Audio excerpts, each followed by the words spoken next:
Homies, welcome back. Welcome on back once again to the CMS Varsity Esports League. I'm Ravish here once again. My captain, Ahsoka. Cap, how are we feeling? Oh, I'm feeling absolutely stupendous because once again, I have the delight of being brought back right here alongside you to cast some Valorant and Smash today. That's right, my friend. Now, it seems as though we both may not necessarily be on our A game right away, but we'll make sure to get there as the time goes on. As here, you know what? I think words are hard today, personally, but I'll find them. I'll make sure to learn English throughout this entire broadcast, and I'll see if I can complete a full sentence by the end of the day. But aside from that, though, we should of course look back a bit on week number uno and our MVP. Shall we? See what we got? Yeah. Here we go. There he is. Look at that. That's the Angelia too with on the raid as well. That we saw some super nice games as 44 elims racked up. So in a 463 combat score, not too shabby.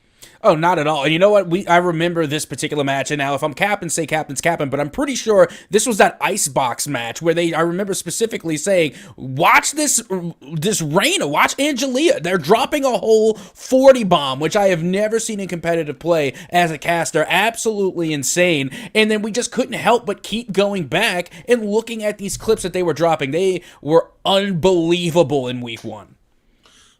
Yes, they were, and I'm hoping we get to see a similar performance as we head into weeks 2 and 3 and more.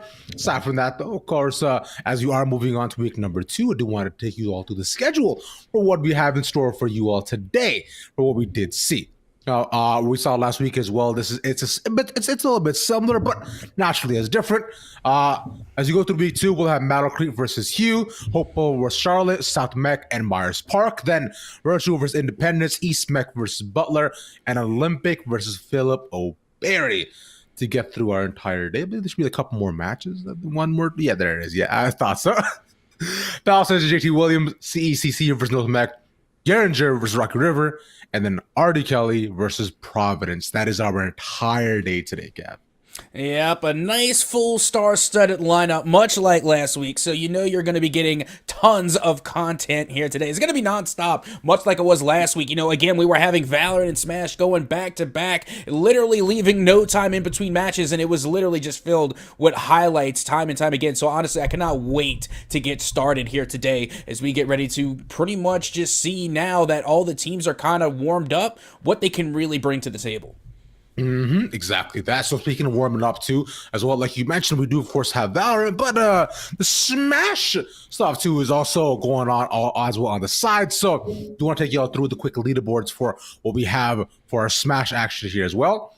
In terms of who has racked up their placings from week number 1, and as we'll cascade down to really give y'all the full layout. And it's Artie Kelly right at the tippity top right now. Of course, it has been weak. It's just been 1 week, so the spread will seem pretty similar for a lot of the teams until we get to maybe about like week 5.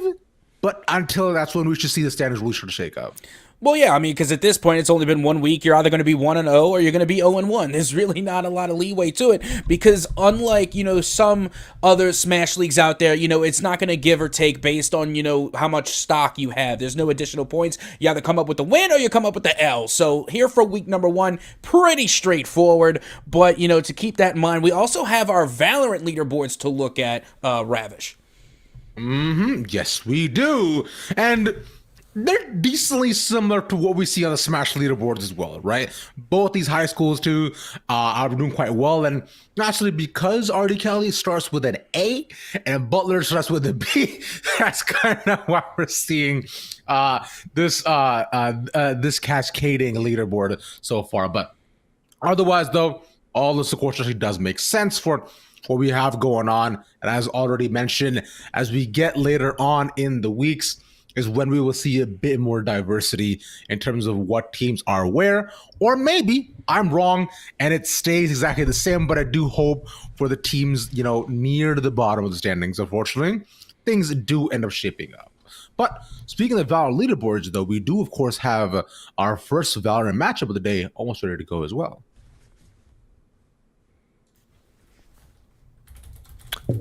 Yeah, There's as we have yeah, as we of course are heading into looking at our starting lineups here. Between these two homies, right? Teams we did see last week, right? We got Huff and Mallard Creek going on with Huff. The lineup too we're familiar with. Huff did quite well with Lenny, Kidfia, Alavi, Mizux, and Miso. And on Mallard Creek, got J Gamer, Power, Lumi, Kisaragi, and Zekrom. Yeah. So some pretty cool stuff as we just look to resolve some things in the back end. So hope you guys are sitting tight so far. We should be doing okay as we look to head throughout our day. Nonetheless, though, as I believe our teams are just about ready to go as well. Looking to go into Agent Selector. Yeah, as let's drop into Agent Select to see Huff and Mallard Creek go at one another. As we already mentioned, these are the lineups too, so things are looking fine. As a Cap, I'll try to ping Cap once again. Cap, are you there? Cap is not, unfortunately. That's fine. Well, let's figure this out. Either way though, in terms of the spread of the actual Agent Select, the most commonly played comps on Haven have been pretty similar to this. Almost exactly what we see actually on the attacker's side, except instead of the Sky, I do believe we see a KO instead. So that's been the overall spread. But on the other end, though, I am happy at least to see some diversity coming out. Sorry, not KO. I meant Sova is the most common centerpiece for these in terms of the comp for VCT teams. On the other side, though, it's more diversity. The Fade pick is for an addition to whatever she got those nerfs in terms of her actual util and what the dogs can do. Things aren't so great for her, but I'm still happy to see her. As Cap, I think, is back. Oh, absolutely. Cap is back. Sorry about that. Again, Discord be Discord, so we have to take what we could get. And unfortunately, sometimes things do happen, and it do, in fact, be like that sometimes. But regardless, we're going to get back into it. And like you were saying with the compositions, yes, Sova is like the majority going to be the meta pick when you're talking about initiators, but a lot of the time you're going to see that double initiator composition, which we see some both sides. And that's what's interesting, is that you do have the double initiator meta, and yet none of them are sharing an initiator. You got the Fade and Sova comp coming from Mallard, and on the side of Hugh, you got Breach and you have the Sky pick. And honestly, I think I'm liking Hugh High's composition a little bit more than Mallard, at least to start off. Yeah, I would say that the KJ in general has just been exponentially valuable in pretty much any map where Sentinel can reign supreme. So I am definitely down for that. Lockdown has been quite good. The KJ in general has been great. Nonetheless, as a flash here to the site, but no follow-up afterwards.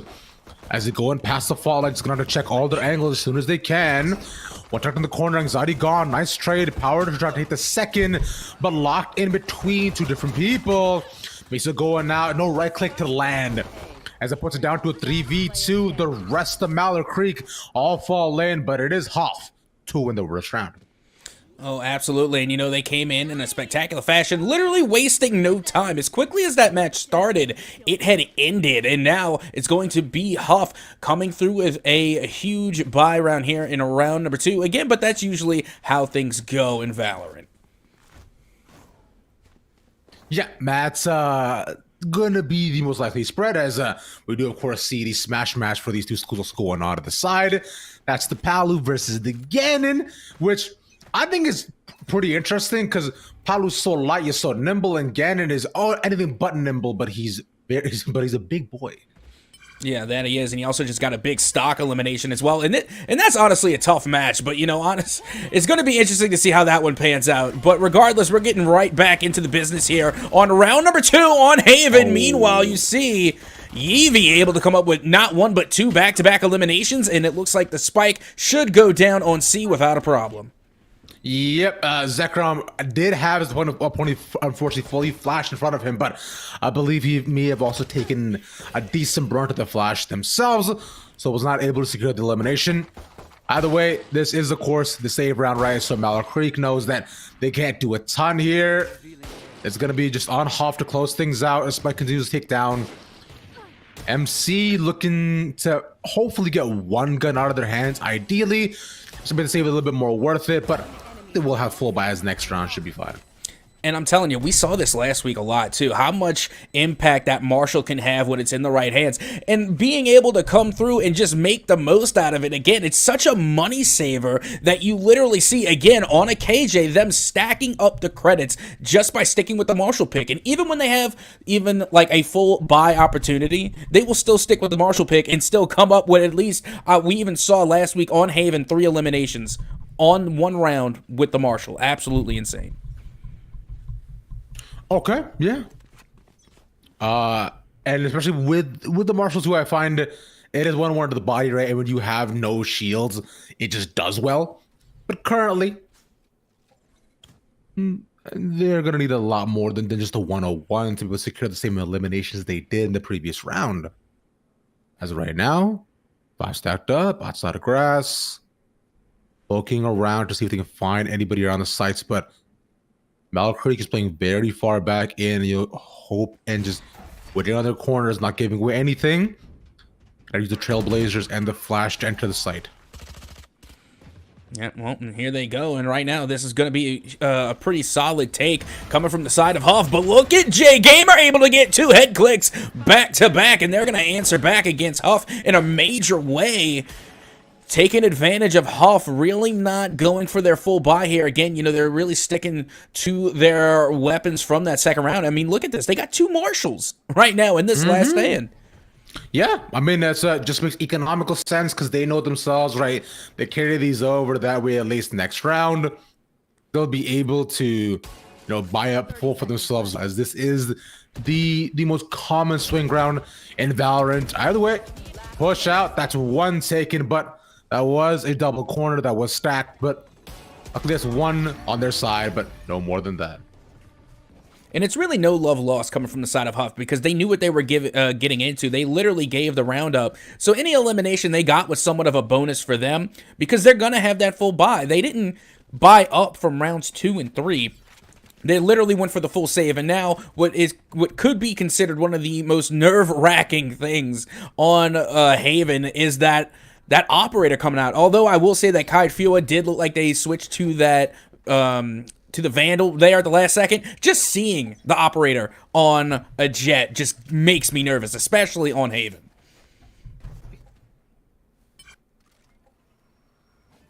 I mean, as of right now, though, let's we'll see what they can act. Try to garner with that, as they were set up by A, right? So nothing gonna happen. Just the proc by C and early rotate over. Will be called, but they're still centered around there. They could just all leave as of right now. The smoke isn't set up for them, but have they realized that they've all just left and yeah, they see the ping, but still just vibing. Oh, absolutely. They're not going to full send until they really have to. And right now you can see that it looks like Huff is trying to play this slow game. They are going to throw out the doggo, trying to find something here as it goes through the smoke. But again, this is a real slow pace of play coming from Mallard. And honestly, I think it's going to work out because if we know anything about Haven, it's more about the retake than anything else. The retake as right now may not be as necessary as 2 have already gone down to the early confrontation. Watch the rotate. Mizu with the 3 to close things out. All red. Yeah, tough round right there for Mallard Creek. Again, you know, they were playing that slow pace in the beginning, and they were really playing give and go, you know, as the doggos came out, the blinds and everything else. But unfortunately, you know, they just got caught on their sight lanes and were eliminated pretty quickly. Meanwhile, we're heading back into some Smash action where your boy is up 1 stock currently against your dad.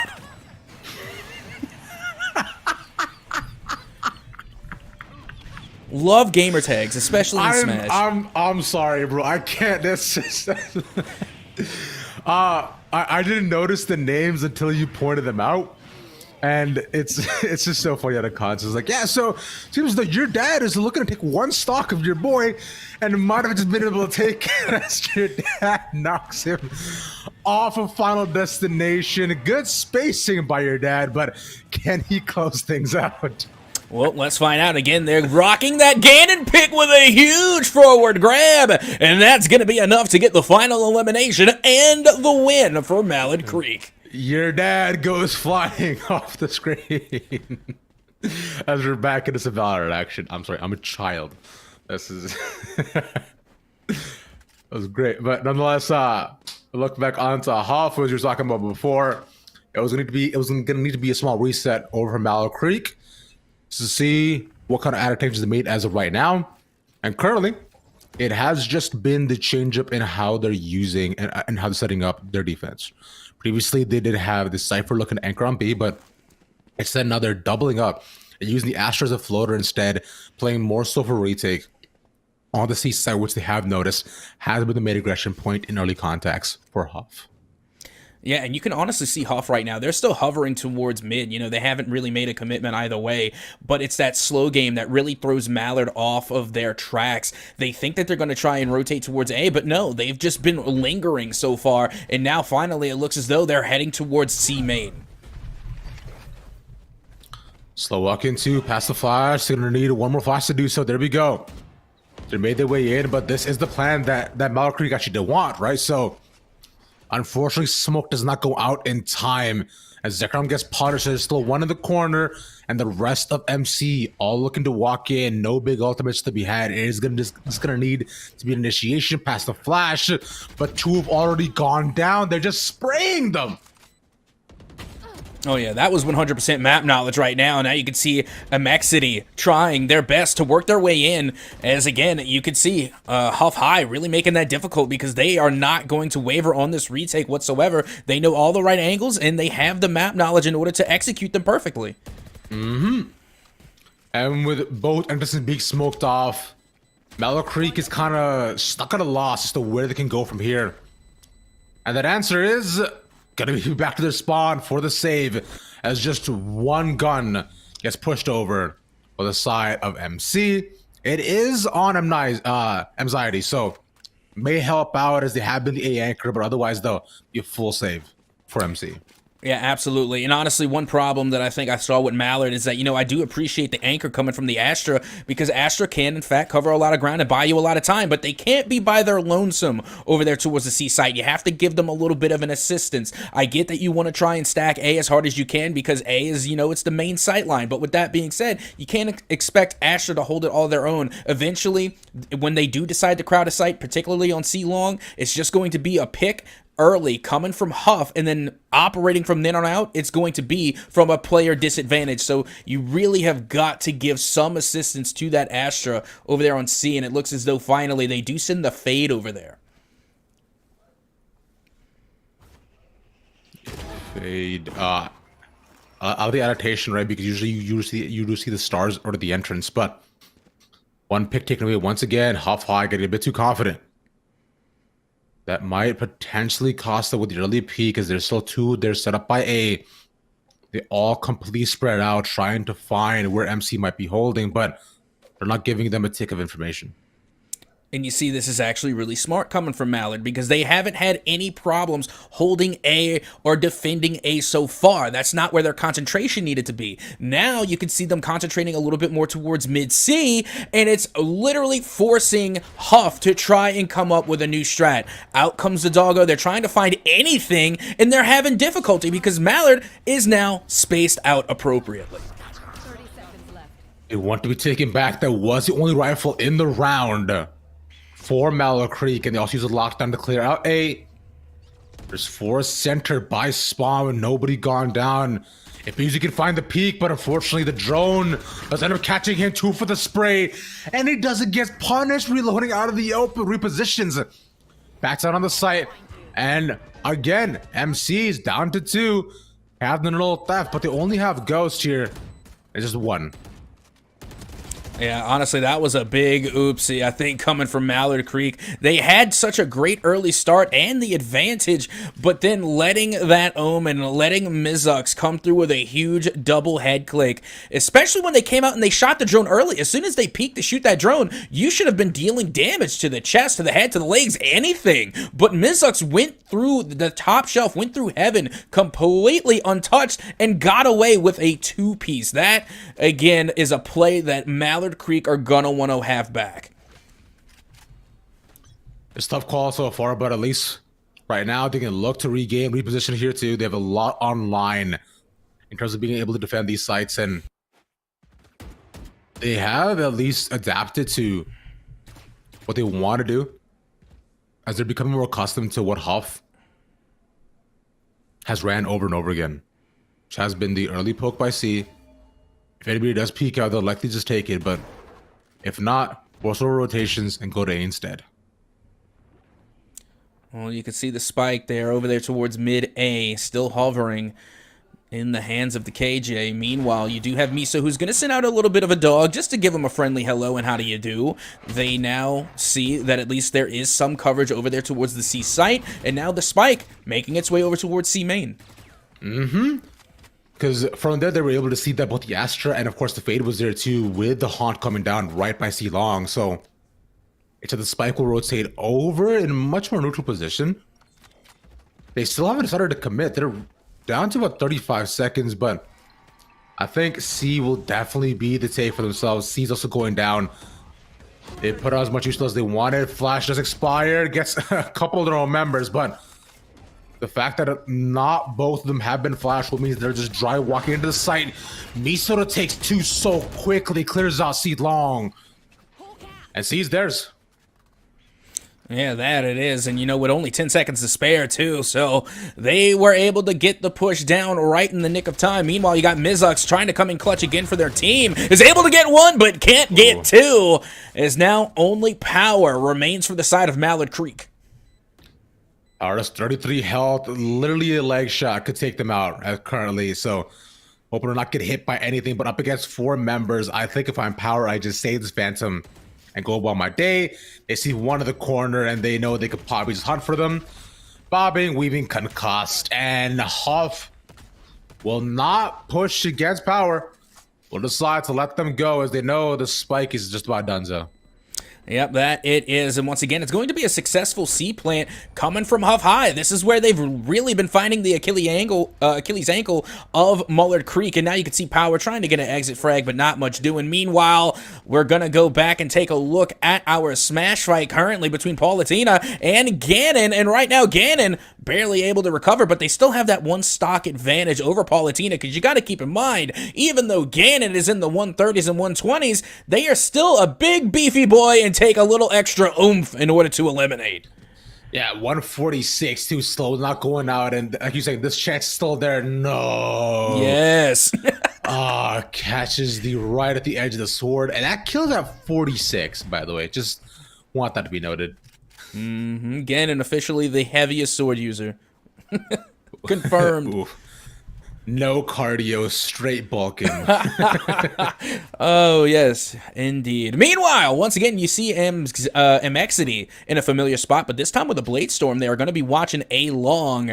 But look, they know better. They're not going to peek that. Mxity was able to get an early pick earlier on, so now they're going to be a little bit more cautious, and out goes the blind, forcing Mxity to back off.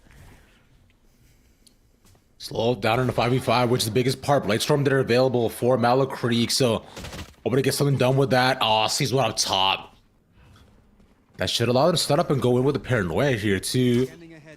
Mizuk's not around their side. Concuss to clear out the main lane. Heartless Fury could be big. That's one tag. Look for the second. They all spread out. Up top they go. Ooh!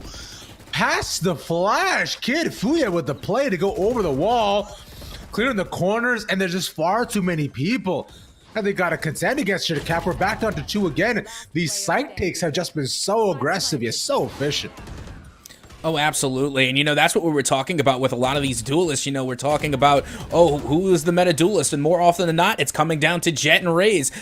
duelists that have that extra layer of mobility that can get up and over obstacles quickly, like we saw just then with the Hunter's Fury being activated. They simply went up and over one of those little barriers, and then all of a sudden the Hunter's Fury is no more. So again, fantastic plays being made from the side of Huff High, and particularly with Kai Fuya in that play, just coming through in a major way and showing us really why Jet has become, or rather has been always, one of the meta duelists in Valorant.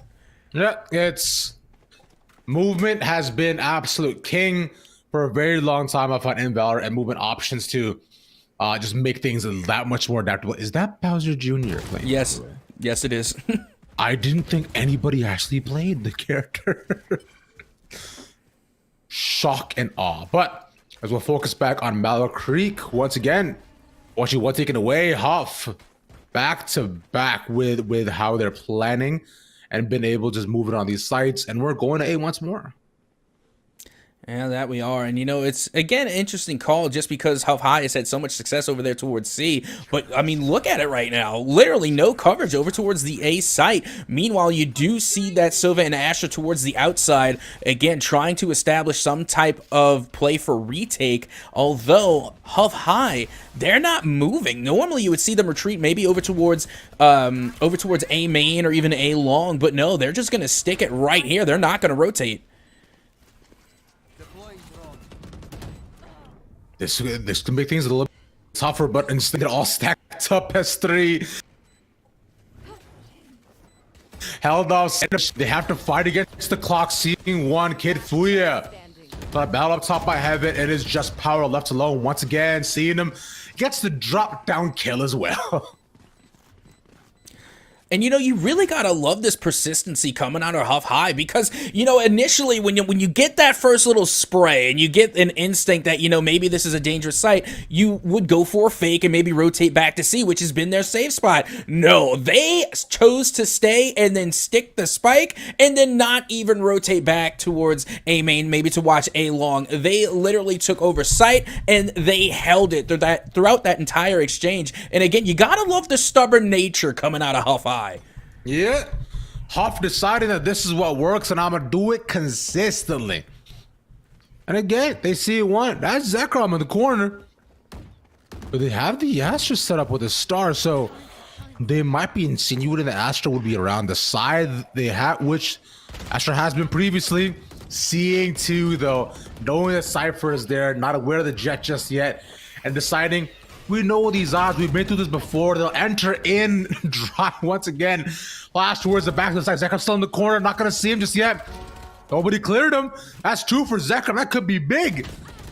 Up top, pops out. Nobody's been able to get to him. There you go, that's the util to eventually force him out. And we're down to 1. Yeah, it's Kisaragi, you know, unfortunately left all alone with nothing but a stinger in hand.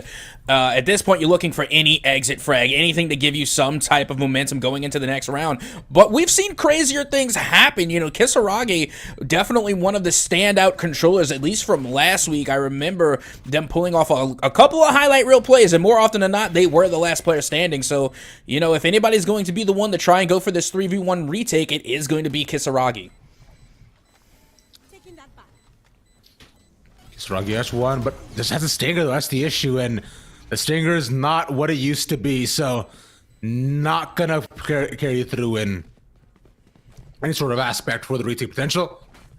And Huff have continued to just scale up and put themselves in a position where they're looking at a possible 11-1 half.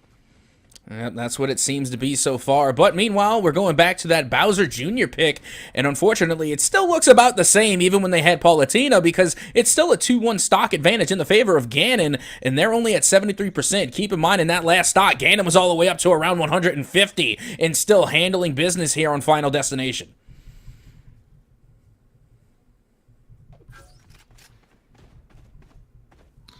One more stock. Oh, wait, he wasn't able to cover. So 60% though, but I am happy that it's going to produce a final stock between these two. Okay. It looked like they were showing respect. I'm not sure what was going on. They were just eyeing each other down for a moment, like who's going to make the first move. I don't know, but let's see who's going to make the first move here in round number 11 between Mallard Creek and Huff High on Haven. As you can see, they do have that breach over there towards C Long. Meanwhile, the Spike, being ever so sneaky, just heading towards A. Yeah, but there's a tripwire to get through as well. It looks like the camera, so they should be able to see this coming in. The user trailblazers, yep.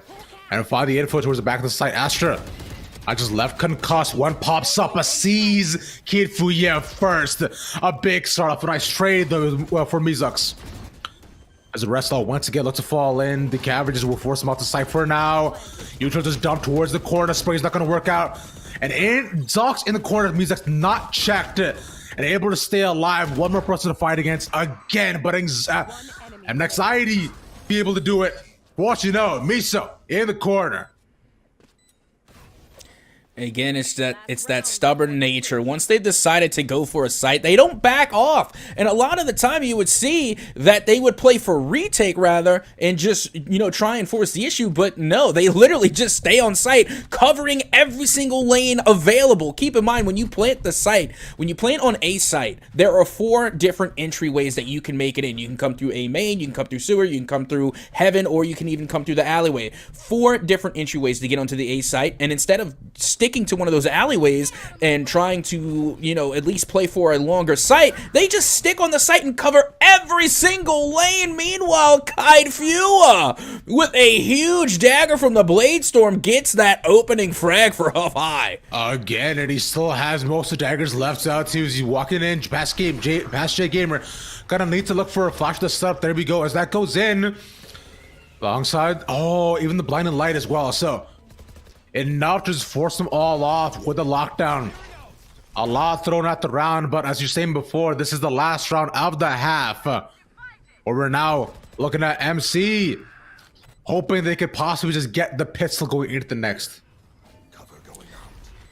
Well, let's see how they close this round out, as once again the Spike is down over towards the A site, and you have Zekrom trying to find their way through this Cosmic Divide, and finally are able to stick the shot there and get at least one elimination. And now Mallard Creek do have a decent chance here of trying to get this retake. One enemy remaining. I mean, I would have agreed with you until that happened. Yeah. It's just Kisaragi left with the eco weapon being the Ares. And that is it. 11-1 when we look at the second half. And Bowser Jr. to win things out. Yep, that it is. Your boy was able to answer back against your dad. So that, again, fantastic. Or rather, vice versa. Your dad able to answer back against your boy. Regardless, apparently this switch over to Bowser Jr. is paying off in a major way. And I guess it somewhat makes sense because it is a little bit more of a damaging controller brawler-esque type character. Again, Bowser Jr. is just such an odd pick that maybe it's kind of tripping your boy up a little. You know what? I'm convinced. I want to try Bowser Jr. I want to see what the character has to offer. Oh, it exits out the egg. I don't know that could happen. That's kind of cool. Have you played much Bowser Jr.? No, and I haven't seen much Browser. I keep saying Browser Jr. Yeah, we've seen the Internet Explorer Bowser Turtle just go absolutely insane. Yeah, Mozilla Firefox, just been popping off. No, but Bowser Jr. No, I have not seen a lot of gameplay. I get that they, somewhat of a zoner, but at the same time can hit pretty heavy. Yeah, because I'm already seeing with some of the tilts and some of the up smashes as well too. Yeah, it seems really fun, right? It reminds me almost of a Pac-Man-esque character. Exactly. With some of the options, but yeah, this is a position that your boy was in previously, and then he gave up 2 homie stocks. So we'll see if that ends up happening again. Nah, your boy leaned forward. That's what happened. Your boy was having a good day. They were able to get 2 early dubs, and then all of a sudden they lose to a Bowser Jr.? No, I don't think so. That's when they started to, sweat a little bit. They increased their grip on the controller, and then they went into lean forward mode. But we're going to lean forward right into the second half of Valorant here on Haven. Yeah. Pistol round absolutely necessary for both these teams. So flash goes out. Yes, spots the info, but can they get the picks back is the question. They see four of them is looking to walk in. Can't get anything past the smokes here either. But it'll just be the peak as they continue to investigate. But nothing from there. And it's definitely a much needed pistol round for both sides, but I think Mallet Creek might just need it just a wee bit more, considering that they are down a considerable amount in the scoreline here. Meanwhile, you do see Lenny using that KJ once again to try and lock down the entire side of C. They are able to pick up one elimination, looking to get two, but has to take cover once again behind the obstacles as now Yeevee finds one. Seconds left. As one to be taken back, which is huge. But nothing more. They decide that past the pick, they'll rotate out. One enemy remaining. And now we can see Mizux trying to lay down the damage once again. Only one player remaining, and that's going to be a flawless pistol round coming from the side of Huff High. Match point. Huff High again, looking at match point, the dominance to continue, which has maintained throughout this entire map. And MC, I gotta buy something, and yes, they are. They're trying to do whatever they can. Probably not many more decisions from there, but on the we'll look at what Huff can do here as well.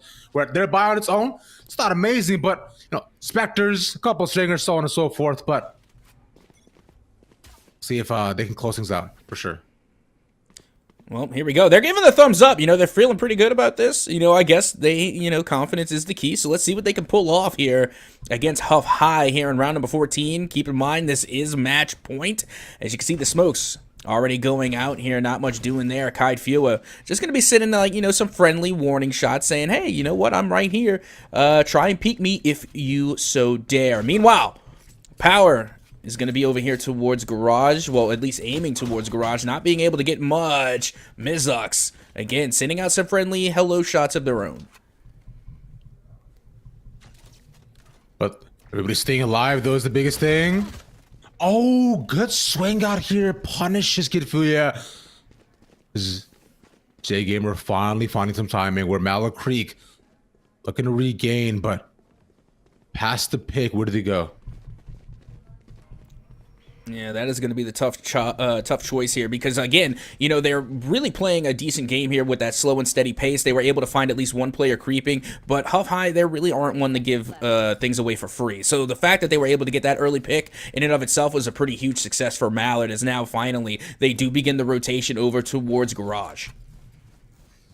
I'll try to go see here instead. The breach is on over there by Seedling, so could potentially look to catch out one. Walks in by himself. As only just 10 seconds left. Using the flash, entering on the site, getting one here as well. But just caught in between the smoke, sees another, and staying alive past everything that happens. But actually using this to bring the round back completely.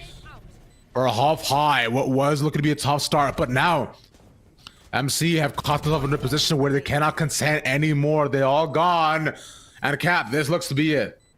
And that was such a close one, too, for that Cypher. They were able to bring Mizux down to at least 2 health. I think it was like 2 or 3 health remaining, so they nearly got that trade. But it will be Huff High to come through with the win and secure their dub on Haven in a fantastic fashion. I mean, 13-1, it doesn't get much better than that besides a 13-0. So you got to take your hat off to that squad for being able to get such a dominating victory. Yes, sir. And as we'll look on to Virtual High School versus Garinger for the next map of the day, we can head right on into Ascent to see what's going on with them. Well, I'll tell you what's going on with me right now. I feel personally attacked. I don't like the compositions from either side right now. I feel offended. Where is the KO? I'll admit I'm biased as a KO main myself, but at the same time, how can you go to Ascent and not bring KO? That does not make any sense to me. That's like going to the beach, at least for me, and not bringing suntan lotion. You gotta have it, or at least a beach towel. Something. It's something that is necessary, and neither side is bringing KO. Absolutely atrocious. And they're deciding instead to go for the double duelist instead of the double initiator, bringing Sova instead as their info, and Sage on both sides here too. So a bit of a traversal from definitely what we're experiencing for a lot of these teams, but interesting nonetheless, I'd say. For what we go to experience. Okay, all right, cool. I guess so. We'll have to see. Again, both sides bringing the Sage here. And, of course, both sides going with the double duelist. Now, initially, off the rip, as far as double duelist compositions are going, I want to favor Garinger. I do. But at the same time, you do have that extra blind coming from the Phoenix pick, plus the run it back, giving them an extra opportunity. And then other than that, it's a mirror matchup. You got Sylvie, you got Brim. So we already know what to expect as far as that is concerned. But I think, having more of the initiator composition with that Phoenix, who kind of doubles as the initiator because they do have the firewall and they do have that extra blind, I think that is going to take Virtual High School a long way if and only if they use it effectively. Totally possible, right? Because Phoenix Picks has popped up a lot on Pearl specifically, just so you can farm the Ultra Orbs, which you can't do so much here. But ideally, if you just go B main every single time and hopefully you don't get spammed down, then it is a possibility. Nonetheless, we'll look back as we see the Pyra Mithra match going on, right? Between that and the Inkling here once again. But down to 2 stocks for both of them. As Inkling does seem to have a slight advantage. And it was interesting because last week we got to see some Inkling matchup as well, and Inkling slowly but surely making their way back into the conversation. Keep in mind, last week we did get to see Inkling going up against Dr. Mario, and Inkling ended up coming out on top. So that's going to be an interesting matchup to keep our eyes on. Meanwhile, Lena keeping their eye fixed on Gladiator and more. As you can see, Garinger off to a great start. Yes, sir. Easy defense for themselves as the rest of them just walk in to the main choke, past the smoke, and nothing more to be gained from that besides a possible hope and the spike that which you just barely saved here as well. Yeah, you can see that Spike in full retreat now. Again, moving at the speed of light to try and make it over towards that A site. But already they can get pretty much figured out, as you can see already the remaining of Garinger also heading towards A. But now it's just a game of hide and seek because Virtual High School already heading back towards B. The double back seems to be working out. They see there's nobody's there as 5 people from as all 5 from Garinger may have taken notice, like, hey, they're not here. It's 15 seconds, so I don't think the Raider will be back in spawn in time. Does see the Sage enter just barely. And a spike goes down. There we go. Now all of Garinger comes through. Yeah, I think we just saw Virtual High School just pull a gigantic sidestep onto Garinger. That's what it looked like to me. Meanwhile, you can see that unfortunately the rest of Virtual High School are dealt with accordingly, and the defuse will go the way of Garinger, and they're going to take round 1. So far, right? It was more kind of more what we were expecting from themselves. And currently, we'll see a Virtual High School just has to make the comeback, but it is a bonus on the side of Garinger, which they haven't decided to really buy. I was about to say, like, how are they not buying up here? But Fawning instead, at least get a Spectre for themselves.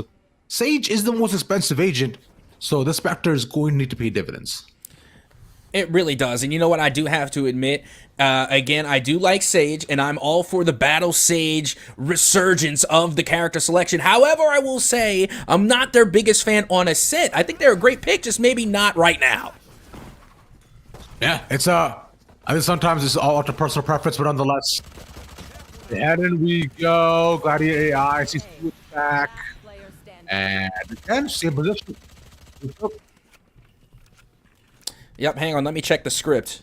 Yep, that's usually how it goes. That seems about right. Meanwhile, you got to also keep in mind that they're going to stick with the majority of their purchases. They're not going to go for the full send and full buy. We've seen the same thing coming in our previous match on Haven with that matchup. We're talking about how they were able to go into their matchup again, and you were looking at Huff High going into round number 3. not really buying up, but you got to keep in mind that was the only round they gave up through that entire series. So no surprise seeing Garinger come out with somewhat of a half buy as well.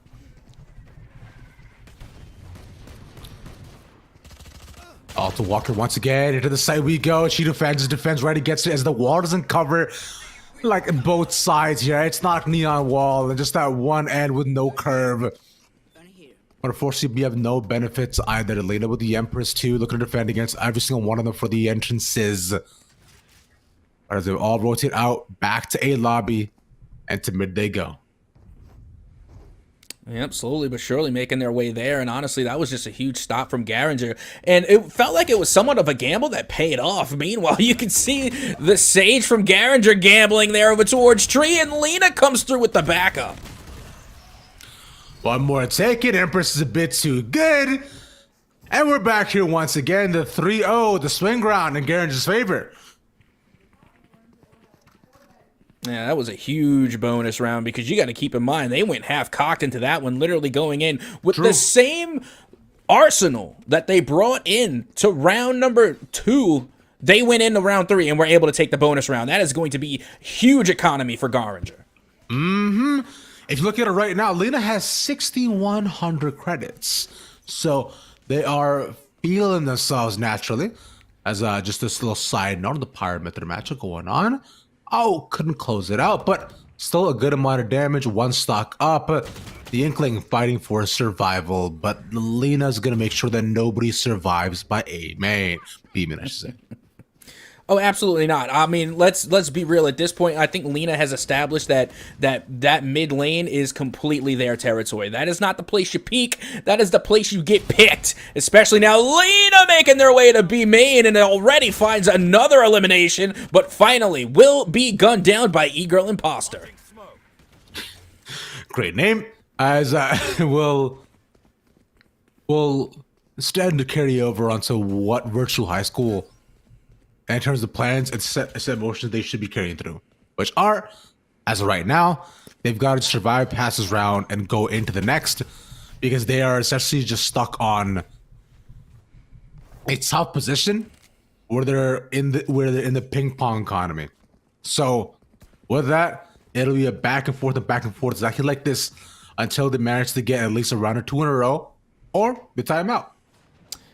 That was the most polite way I think you could have like just addressed the economy. In that I've never heard it called the ping pong economy. I like it. You know, for me, it's like a recession going into a full blown depression because their economy definitely not looking too good. But we do see that this matchup right here on Smash is actually looking pretty good. Mythra having an absolute fantastic time going up against this Inkling. So let's see if they can continue that momentum as they head into yet another bout. Mm-hmm. It's fine. I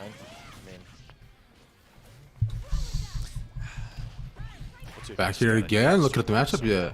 That's where you're shining. Coverage though. With the grenade. The Inklings, yeah, we managed to reset between the two and. Just hurt. That was fast hundred actually. 100%. Yeah, I'm just 100%. 100%. I'm just sorry, I was caught off guard, and I'm like, I'm hearing voices in my head. Am I? Yeah. The voices. Are the voices? Wait, are the voices in the room with you now? Do you see them? I get so freaked out, I'll leave. I think we're okay. I don't think either of us are schizophrenic because I heard them too, and maybe. I think we're okay. Maybe we're both hearing these different voices at the same time. That's the issue. Oh my. But I think she seems to be fine for now. Lena with a nice layer, peek out, and for one, they take the Eagle Rogue. Rest of the team for Virtual High School again center around near a main, and there's one being caught out to no mid control. They're either. They could potentially drop the smoke by Cat, try to walk all the way through into near mid bottom and see what they can do, but instead it'll just simply be the complete walk over to B main. Shots go out early, so the rest of Garinger should be aware as to where they're looking to walk in. And, I really got to give my hat, tip my hat at least to Lena in this aspect, because they are so quick. They literally do not wait to rotate. As soon as you get a somewhat of an inclination of where the offense is going, Lena is the first one there. Whether they're anchoring or not, they're the first one in transition, and I think that has been a lot of success coming from Garanger, is this Reyna, who is just constantly, just on the front lines, and usually the first one to get a pick, and you can see they're able to find another. Yep. Walking in past the smoke, no fear at all. Empress up again for only one person, because they decide it's worth it. Garanger is not stingy with their ults at all. We even seen last match, like, they popped the Blade Storm, even though it was already a save round for Virtual High School. Now, just for one elimination, Lena pops the Empress, and speaking of popping, they're popping off. They're going 14-2 right now. In 5 rounds. That's ridiculous. That's them getting 2 per round almost. Oh my god. Lena is absolutely cleaning up. I aim to have a scoreline one day, but I probably never will. Unless I really try really hard, though. Even then, Virtual High School back on the bye once again for at least half the team. Otherwise, pretty broken for the rest. Yeah, well, again, another good start for Garanger as they're able to find that early pick, and now looking to take the spike. Well, Virtual High School trying to take the spike over towards A, but then all of a sudden, they're going to have to move back over towards mid lane, and I guess maybe try and find a peek with this Blade Storm, but no, you don't peek Lena in the mid. You just don't. Again, 2 taken away. Lena has been known to consistently go on this angle so often. Where, oh man, Virtual High School's just gotten punished so much. And it makes it that much of a tougher situation. Pop up again, Eagle Rogue, the knives go out, and finally they take Lena. Just cannot contend against that many people at least.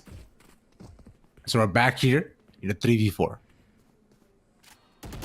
And meanwhile, you can see Cheeto Fan going to be dealt with by Eagle Rogue. And this is actually the best opportunity for Virtual High School to come away with a win. If they can just solidify one of these sites, again, being able to transition from mid over towards tree, this could be the opportunity they need to either catch a pick in transition or to get the spike down as quickly as possible.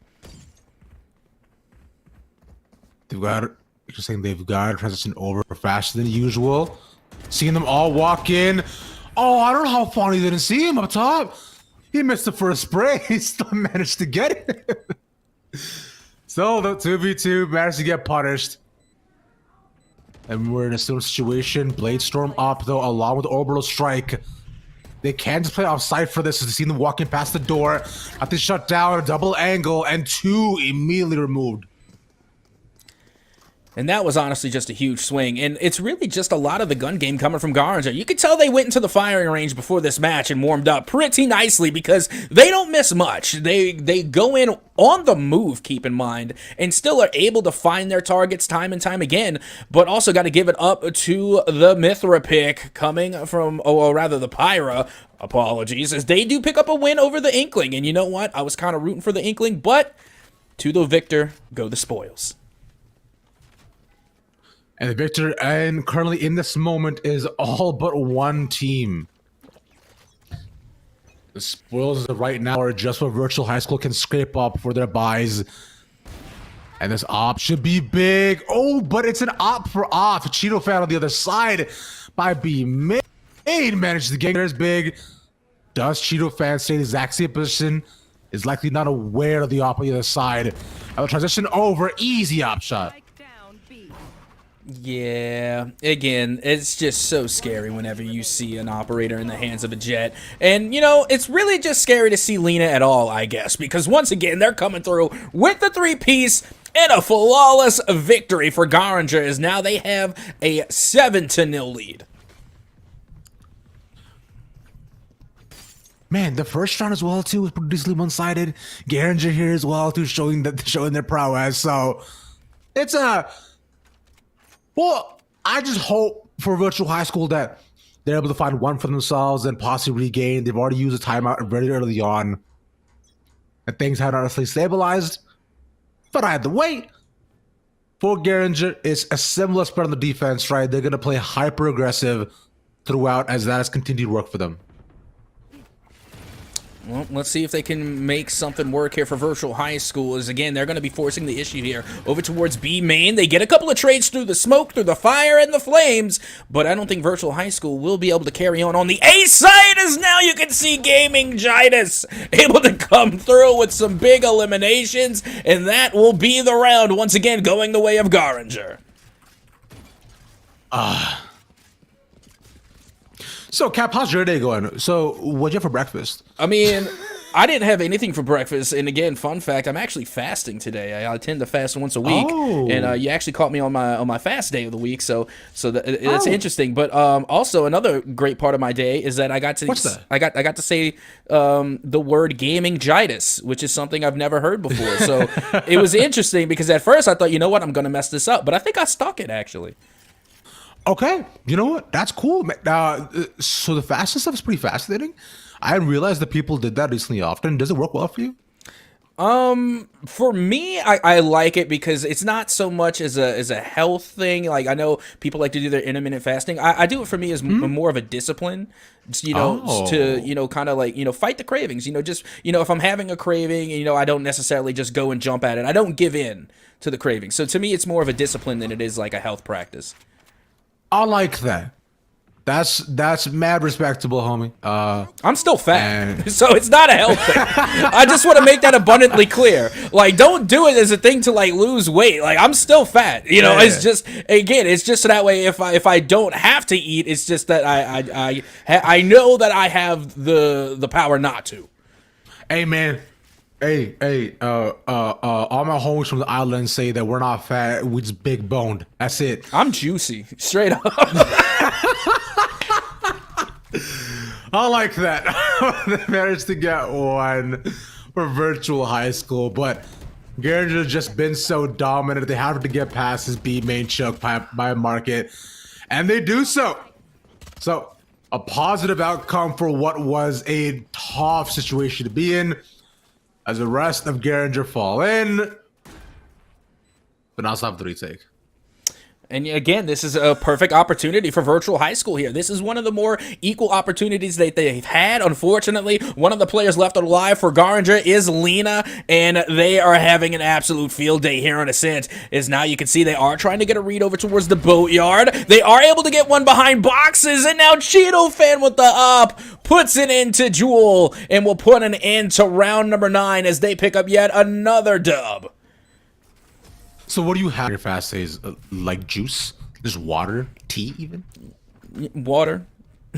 Just water? It's not just water, I don't go out of my way to go get like, some tea or anything, but it's mostly water. I mean, if someone is like, hey, you want a soda? I'll be like, yeah, sure, you can grab me a soda, but I don't want any food. I'll just take whatever. I might eat a bowl of ice. I'm kidding. I'm not going to eat a bowl of ice, but that sounds gross. Yeah, don't do that. Yeah, no, I'm not going to do that. But no, it's not like anything strict or rigid. I'm just like, you know what? I don't want to eat anything today. Oh, yo, you want mad respect, bro. Thank you. Yeah. Oh, yeah. Well, as we get ready to head into round number 10, Virtual High School. Yeah. Still looking to get their first round win on the board. And you can see, once again, they're going to try and test their luck over towards the A site, but that's where Cheeto Fan is with the op. That is just the danger zone. And you can see the spike making its way back over towards mid lane, but that's the Lena zone. That's just as dangerous. Yeah. I mean, and even every single time they managed to get a pick off initially, like early on in the game, things have unfortunately just continued to get tough because everybody on Geringer can kind of frag out. So it's been just fast rushes, as we like to say at the FGC. Like, it's you just run at them, you don't respect your turn, and you continue to move forward. But hey, Cheeto Fan gives spawners. That's the op down. This could be something. Oh, it definitely can be. As you can see, they do get that early pick, which is going to be their biggest advantage yet. And now it's going to be a full send over towards the B site, over towards Boatyard. But Lena able to get a cheeky peek onto E-Girl Rogue. And now they're actually held off a bit here as the Lear goes out now, and here comes yet another pick, and they're able to find not one, not two, but three back-to-back limbs as only one player remains. It's E-Girl Imposter, who tries to defend, or rather tries to stick the spike, but can't get it done. You know, I think if I fasted, Cap, I'd want to have at least like some sort of sugar or something, right? Because water's like green tea, even bro, honey, right? Like green tea with honey, something like that, just to keep me satiated. But because I know the first days can be hard. And then do you like reintroduce like food back in your system, or do you just like, go at it like next morning, pancakes and waffles and bacon? Well, for me, you know, I like breakfast, so yeah, like Me too, yeah. Whenever I wake up the next day, it's not, I'm not going full send, because one thing that you'll notice about a fast is that, you know, the day after when you do finally eat breakfast, you know, you break your fast, right? It's that, you know, you're not going to be able to fit as much in there as you normally could. You're right, because your stomach actually does get smaller. That's pretty cool. Okay, I'm learning so much. But, I mean, I don't know if it does. I just get full easier at the day after typically. Yes, because your stomach lining doesn't expand as much. That's why. Oh, you see, now I just learned something. Which is why when you wake up in the morning, you should drink water so that way, well, warm water helps expand it. But oh no.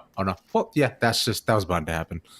But they get partial regression, simply just it, and pass the flash with the ring over the rotates. The rest of the team, if they now have it Odin in hands, this could help. It definitely can, especially when you have that Odin in the hands of the Phoenix. If they can just get their run it back ultimate ability, that Odin can do a lot of dangerous work. Meanwhile, you do see the push and the Lear coming out for Lena as they do get a trade, and it was none other than that Odin to put it into Lena, and they will do it not once but twice. Back to back we go. But the Hunter's Fury pretty close up as well. That's one more taken, stuck into the corner we go. Jewel with two. And now it's on a 1v1 with Rishi, where he has to go for the defuse. Now know where the final person is. We could finally be looking at the first round. Gets the tag just barely, and gets the molly as well. That's the 4K, but it will not matter as Virtual High School get their first round. Let's go! And you know what? I don't want to be biased, but I was hoping that Virtual High School gets at least one. You don't have to win every round. It doesn't matter who you are. You don't have to win them all. You know, you can let the other team get one. But speaking of getting one, it looks like that Joker is going to try and get at least one elimination left on this Steve. But it's getting pretty close over there. I mean, you have two of the most powerful picks in Smash going head to head, and it's looking almost even, but it will be Joker to get that last stock off of the Steve pick, and that was a huge round. Good. Steve, bad and annoying. Minecraft, stinky. I don't like him. Oh! Falling with the round of the board. Eagle Rogue with the rest of Virtual High School feeling themselves, but again, Virtual. Okay, yeah, see, same position, but actually losing out of the trades this time. Yeah, Garanger did take a lot in those trades. I mean, it was a 1-for-2 exchange. So I don't know if Garanger is going to be happy about that one. But again, they've just been having such a great time here on Ascent. I don't think it's going to bother them too much. As you can see, Gladiator does pop the run it back, but they don't really find much out of it. So they're just going to run it right on back to B main.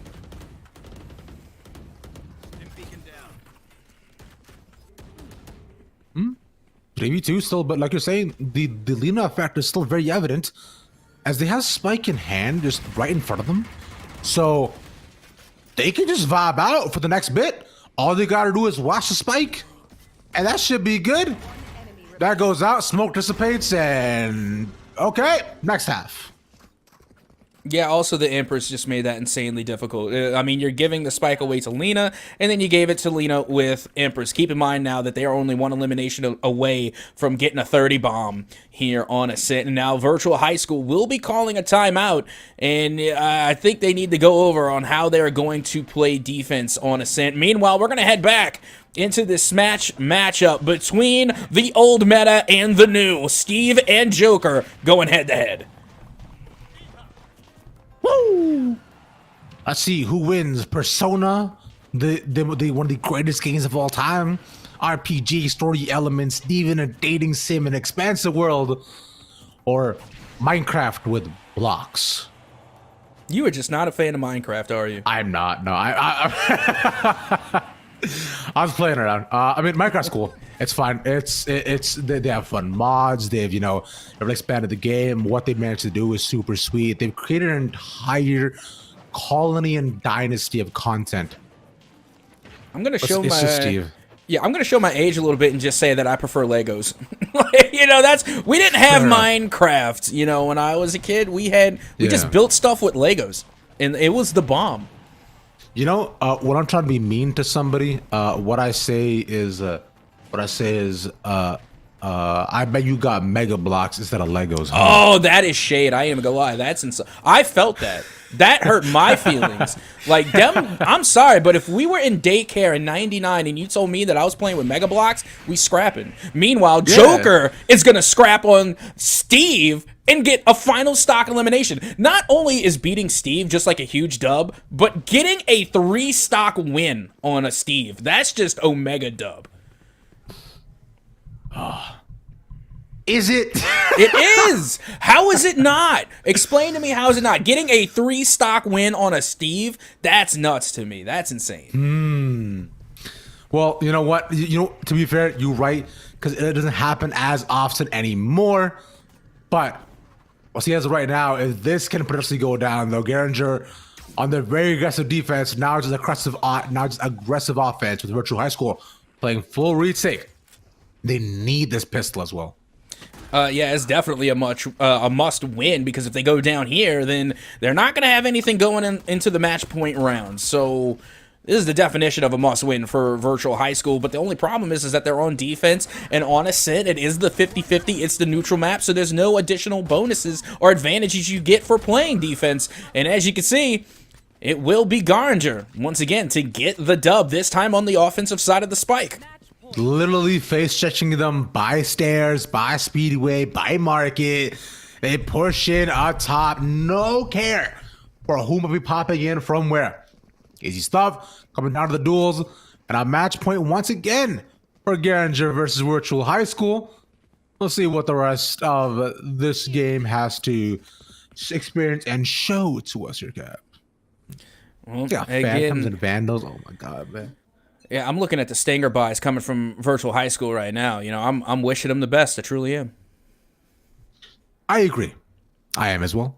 I hope things go well for them. I hope they have a great day afterwards. I hope they all get to have dinner and eat well. And I hope they all get mac and cheese. Oh God, I want some mac and cheese right now. That's the worst thing about fasting. It's just like thinking about all the good food that you could be having. Meanwhile, Lena is just eating up the entire defense coming from Virtual High School. They're gonna keep eating too. Meanwhile, look, they have one player inside the smoke, and Lena doesn't know. Might be able to find out once they pop out of the smoke, though. But no, instead gets caught by Gladiator Eye. It's 3v1, and it's left up to Rishi. What can they do? The spike is down. Bonnie is all alone with a Spectre. Well, better than being all alone with a Stinger. That's how I feel about it. But meanwhile, Fire is going to put an end to Fawny and also put an end to this round here on Ascent. Garinger is going to come away with yet another 13-1 dub. And that's two 13-1s we've seen back-to-back here. That was almost 13-0, though, to be fair. Almost. Some way, somehow. But I would rather the one naturally. We're now in for I believe this is the last time between these two here as well. Between Steve and Le Joker. Yeah, and you see, this is the really difficult part about Steve, is that as long as you can keep them from getting their diamond weapon upgrades, then you still stand a really good chance. So it's about dealing a lot of damage early and not giving them a lot of time to operate. So I think that's where this Joker has been succeeding. I think the Steve got up to just silver as right now. Yeah, no, but nothing really found currently. But I imagine, I'm just saying, bro. You're playing a mini game while you are in another game too. You ever take that in as well? I do, Well- because I also think the same with Hero. You got to keep in mind with Hero, you got to be pretty selective when you're going through, like, you know, your skills and magic and you know, things of that nature. You know, so it's not the first kind of aspect we've seen, you know, from this type of character. But I will admit that Steve is the most annoying. Also true. It's it is funny to me just how even in actual just ultimate tournaments too as well. How anytime like Steve used to pop up within them, or it was a Steve on Steve matchup, just people used to just look around and just groan like, oh, okay, here we go again. Oh man, it's just Steve doing his thing. Yes, Oh, the, nice the block. universal groan.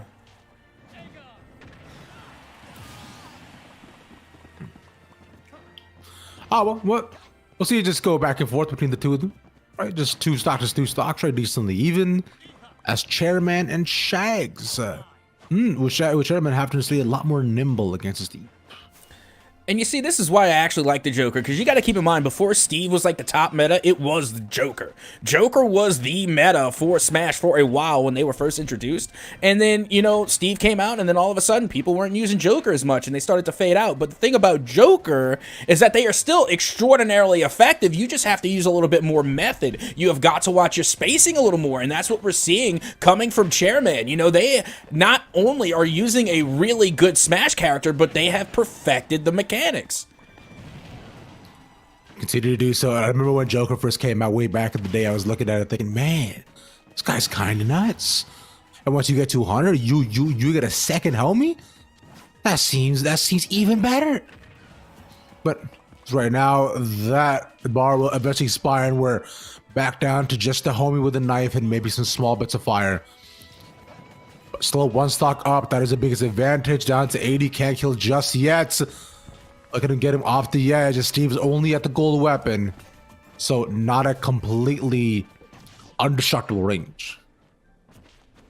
Yeah, but you got to give it up to Chairman right now just for being able to hold on to this one stock lead, because, you know, as much as Steve is an insane character, you know, they can still do a lot with a little. So the fact that they're still able to operate within this 105% damage does not mean that Chairman is out of the woods just yet.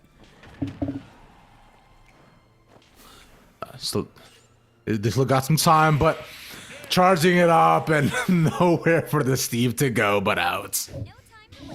And hopefully they can, you know, go out entirely. But regardless, that was a huge win coming from that Joker pick. A fantastic round and showing us that Steve can, in fact, be beat. But not to mention, we had some fantastic Valorant matches today, too. I mean, we got to see two matches, one on Haven, one on Ascent, and both ended in a 13-1 split. Yes, they did, my friend. We, of course, will be taking a short break. When we come back, we'll have more Valorant and more Smash Real. See you back in a bit.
Homies, welcome on back here once again to the CMS vs Esports League. I'm sure you're going to get my captain at Soka as we head on in for another set of games, Cap.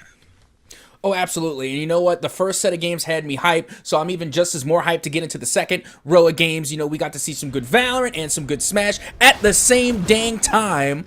So let's get ready to see some more great Valorant as we are heading into this matchup. And already you can see things are pretty much underway here in round number 1 between Hopewell and West Charlotte. Yes, sir. Heading on in. Let's see what ends up being the results of this first pistol round between the two of them. We got a Gecko on West Charlotte, though. And Gecko's gone. Oh, I'm sad. That was your fault. You cast a cursed it. I just said we had it, man. And now we don't. You jinxed it. He'll be back next round. It's okay. It's fine. Spoilers, jeez. Anyway, it is the first time that we get to see a Gecko, and honestly, I love Gecko. I got to play with Gecko myself. I love this entire season. I'm actually sad because I haven't had a lot of time to play as much as I want to this season, but I'm just in love with it. I love Gecko. I love the Battle Pass. Like, this is a great season for Valorant. I agree. It's going to be very fun once I figure out how Gecko fits into any composition. Because as of right now, after playing him a little bit, I don't love him, but he is cool though. Some of the stuff feels really gimmicky. I get that. I understand that. And you know what it is, but I think I mean, I have already seen Gecko actually fit in on Haven. You just got to know how to execute. But with that being said, I do think Gecko could be a little bit more advantageous on maps like Icebox that are kind of like mid to small spacing rather than on Haven where, you know, it's a lot of long sight lanes. If you have a long sight lane Gecko, I don't think it's going to be as viable. So, you know, again, on Haven, I don't think it is the best choice, but I think there is still a lot to work with. Like, if you have yourself some good controls like Brim or even Omen for that matter, and you can sit in the wingman just to either plant or defuse, I think there's a lot of versatility there. So it's going to be interesting to see how this match develops as we continue on here. Right now, the Hopeful taking the first pistol as well. It's now on to double West Charlotte to see if they can find a way to get onto a site. Into garage we go. That's 1 second. Spike drop. Reaver cannot capitalize on the second, but Spike is not recovered as of yet. Yep, meanwhile, you can see Poachy coming through with the Molly in order to find Rogue Slayer. That was a little cheeky elimination there, but you can see the Wingman coming through. Not being able to do much, though, unfortunate. You know, I'm more sad that Wingman got eliminated than anything. I mean, a great round for Hopewell, but you could have let Wingman live. It could have been nice, but then you remember Wingman exploding there to concuss was his own choice, so nothing to necessarily consider. But either way, we do of course have the other game going on the other side as well with Ice Spicy happening, which, but once again, great name. Do you listen to much Ice Spice, Cap? I'm sorry, what? Have you listened to any Ice Spice at all? No, I can't say that I have. I thought you said like Posh Spice, like the Spice Girls. That's what I thought you said. No, and I no. had to double take and be like, wait, what? I was so yeah, no, I don't think I'm too familiar with what it is that you had said. Well, Ice Spice is a rapper. Ah, But we can. I didn't know that. Well, now you do. They've become quite iconic over the past couple months or so with their very popular songs and iconic flow. Either way, for now, though, it'll be Collie stuck in a corner with a nade to ward off the rest of the team, as we did see a nice take onto the stream. I think if Ice Spice doesn't get endorsed by Icy Hot, I think it's kind of like a wasted opportunity. Jesus, man, you are old. Alt F4. Okay, I resign. Meanwhile, you can see West Charlotte making their way onto the B site, and they're able to get an early pick. And now all the trades are going underway as the spike does go down and the wingman comes out.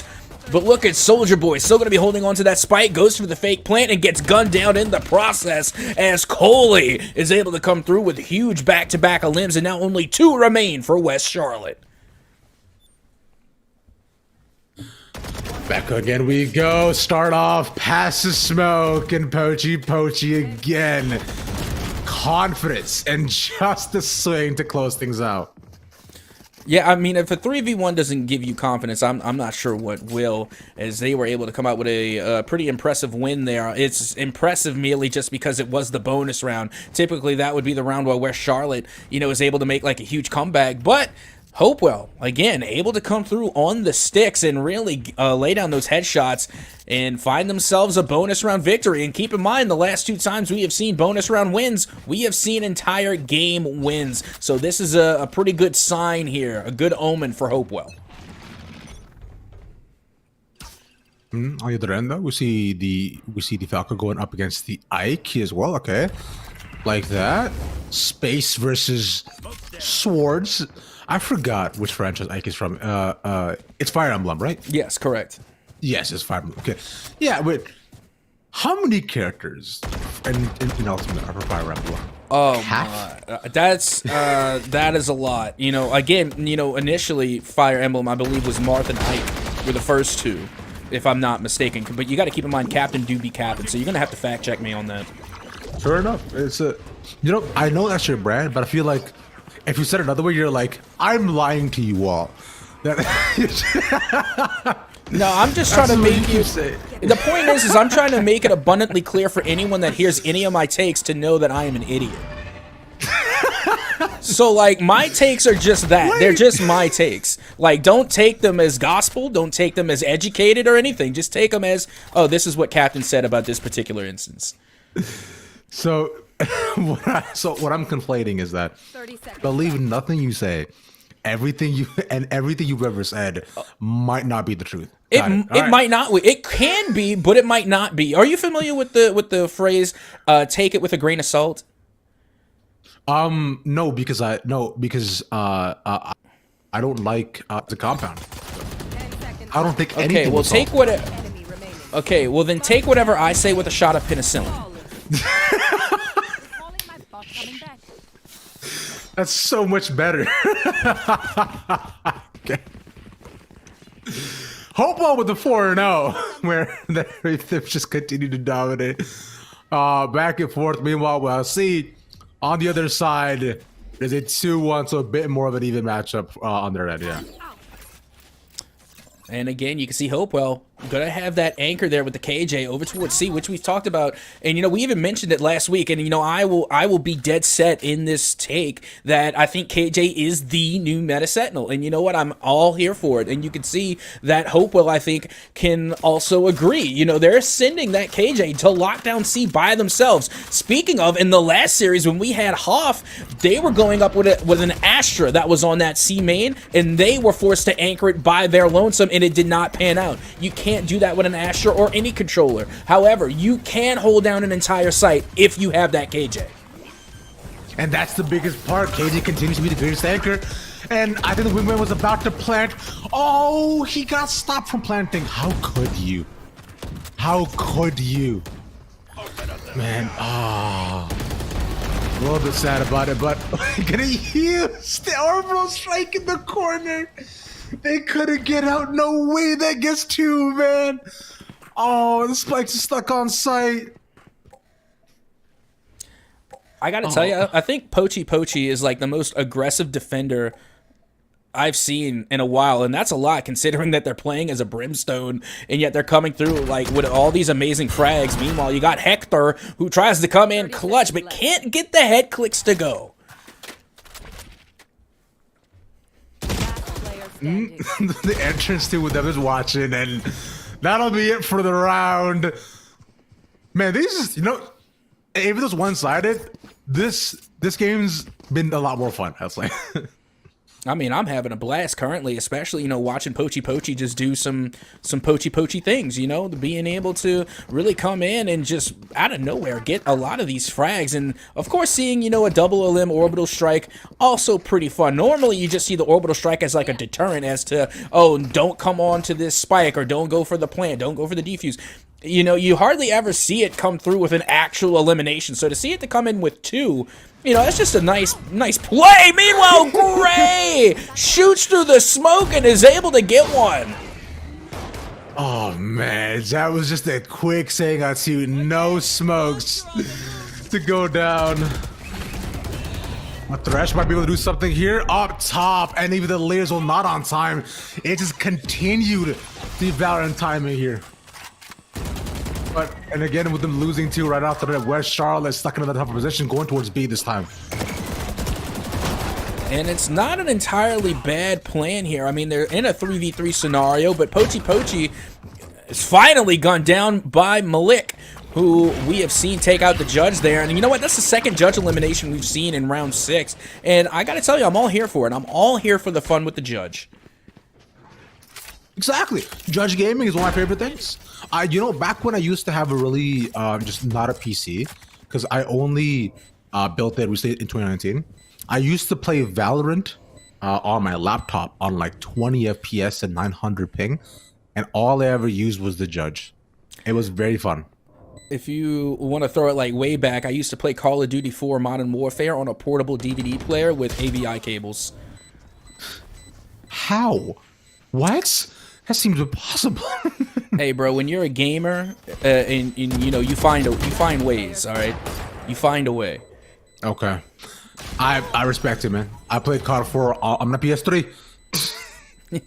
I did too, but I played it. I plugged my PS3 into my portable DVD player with the red, yellow, white cables. Let's see how many remember those.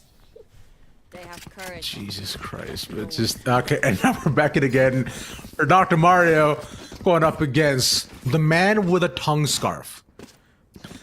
I feel like Greninja has to understand that bro is licking the air the entire time with that.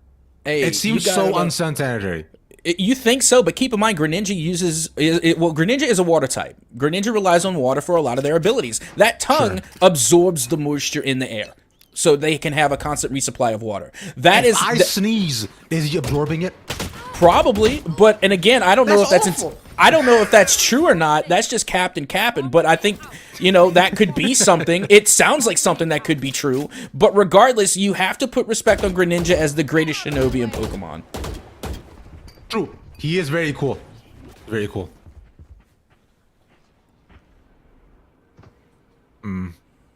So this might be cooler though with the push. Pochi's done this previously. Look to hold it down. Lock down there.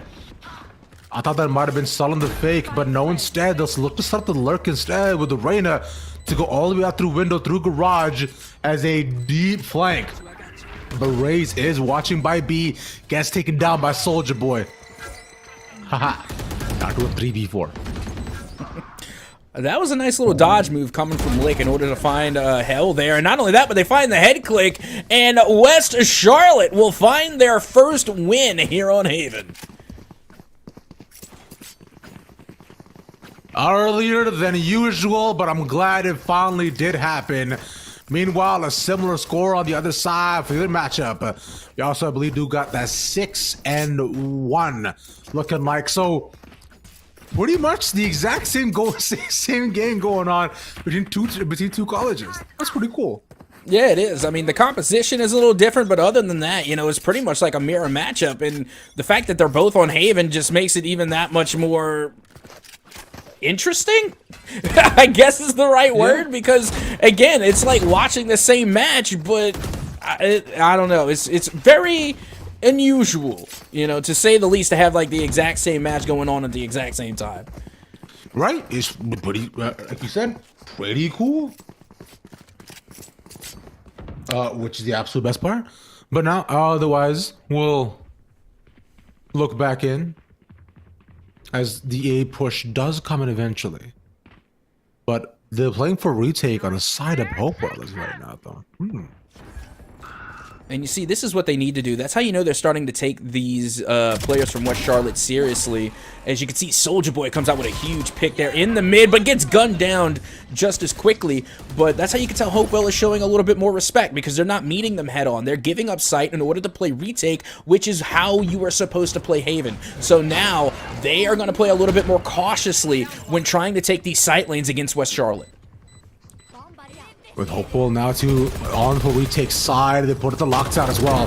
But might not eventually work out. The two taken away, and the 1v2 is Reaver Scrubby, but how almost has no time for the defuse. Has to come down. Lockdown in a bit too late. Can't even get the refrag guy to roll the exits. Where's Charlotte to take two? And here we go. Now we're starting to see a little bit of an answer back. But meanwhile, we're looking at that little screen there for some smash. And look, it's going to be Lil Mac trying to take on Greninja. That is a pretty interesting matchup. And Greninja barely able to recover. Almost there. Tosses him up. No up air, though. But so cannot completely just make him bounce and juggle him up there. But instead, it'll be... And Lil Max keeps on recovering back and forth, teleport over the side. The movement's a bit too crazy. Yeah, but that back air was just really nice. Again, just getting hit with the padded foot or the webbed foot of Greninja sent them literally into the blast zone. As you can see, Greninja now, whether it's Dr. Mario or Lil Mac, is able to get stock eliminations back to back. Man, you just don't like Dr. Mario, huh? Yes. I mean, honestly, the best thing Dr. Mario could prescribe you is, a different character selection. Damn, all right. The hate is crazy, but look instead out to West Charlotte with another successful take on the site. Oh well, it was looking quite dominant. Now again playing at a man disadvantage. Orbital strike though. Now goes down. Not able to catch anybody as they've all made their way past the choke. 3v2 with the rest. Villain is caught off from behind. And that should be it. After a tough couple of rounds too, and not being able to find any sort of success. Holding out of sight. Overall, looking much better on the retake. And I gotta tell you, that was actually a more important round for Hopewell than I think some of us realized, because West Charlotte were on the makings of a comeback, you know, and they were building some momentum. So Hopewell were able to snuff it out early before it got out of hand, because West Charlotte were able to take 2 rounds nearly back-to-back if it wasn't, you know, back-to-back wins. So their momentum and the economy were starting to go back into their favor. So Hopewell were able to put an end to it then and there, as now we get ready to head into round 10. Time to work. Continuing on between these two, hopefully looking at a possible 10-2 half with the dominance that they've currently had. The peek out early catches, I believe, the sightlines of at least 2 members by A main. But as smoke gets dropped, we will see the rest of West Charlotte instead just playing safe, cutting noise, and chilling by spawn. And honestly, this is a nice change of pace, because I feel like they have been going guns a-blazing, you know, being a little bit too hectic on the offense. So it's nice to see them slow things down, but I will say it is pretty risky sending your KJ this far out up mid. Plodding around, I was thinking that maybe being there, hoping to see if they could possibly check the alarm bot or anything, but that is now only going down. They also have the Molly, which is right by the entrance, so just shutting off B is an option. Decently aggressive, but whichever slime, Milk has not been able to recover any of the util, now finally has the time to do so. A spike goes down, it's full 5, and drop right on his headpiece. It's a showstopper. But the rest of them now looking to walk in. Molly there for the delay. I still be one more around. The Killjoy going down after staying alive consistently. Popping on the smoke is one. The Jet gets traded away. Back to the trade another as he gets flanked. Yeah, but now with that round win, we're going to take a look at some more Smash. As you can see, the 2 fighters going head-to-head, Little Mac and Greninja, getting ready to brawl it out. Meanwhile, it looks as though Greninja is going to be on the receiving end of a lot of damage here, but you got to keep in mind, it doesn't take that much damage to eliminate Lil Mac. Lil Max is a light boy. He's been doing his cardio. He's been cutting weight as he needs to do as a boxer. And he sweats a lot as well. Using the up air recovery early on, landing right in front of the face of the Greninja. But he's at 105. Ooh, barely dodges that 2 common out swing it, and the re-return is there for Lil Mac to get the stock. Oh yeah, big ol' haymaker on Greninja. As now we head into round 11. Here on Haven between Hopewell and West Charlotte. Here comes Coley, does get a read, and barely clips the wing of Hector. That's what happens when you stick your elbow just a little bit too far out.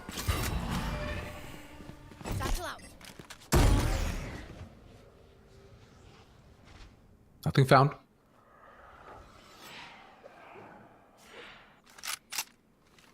But just that 1 being taken away might be my proof topper in terms of the post plans for West Charlotte. The Killjoy has been an essential delay piece, but instead the 2 taken by A main. I think Collie might have found them with just the actual info from the dogs that they found. And yeah, with 2 gone, West Charlotte playing at a tough disadvantage. Yeah, that they are. And now just to make things even tougher, they just lost even more of their player base. As you can see, it's going to be a flawless victory coming from Hopewell. And that just happened so quickly. Again, like that literally escalated quickly. But if I could just take a quick moment, I want to give a shout out to the observer, or to the producer, whoever it was that gave us the purple. You know, typically we see the turquoise versus the red, the blue and the red. I love the purple. That is a nice change of pace. I'm enjoying it. The purple outlines and such exactly what I have, in fact, in my games. It is very comfortable and homey, and I use purple outlines and the crosshair as well for all my games, as it is my favorite color. So it is one of my favorite colors as well. I will have to say. But it's not your favorite, fake fan. It's one of, okay, and you know what? Purple is the color of royalty, so it is a nice color. Well, Lord said that will never be royals, and I'm inclined to believe him. Do you know who that is, by the way? Are you talking about Lord the singer? Lord the Singer, yes. Yes, I do know who Lord the Singer is, but for All right. entirely the wrong reasons. Okay. I'll seek to that as we instead look It was- towards the rest of the round. One goes down as 3 are left alive.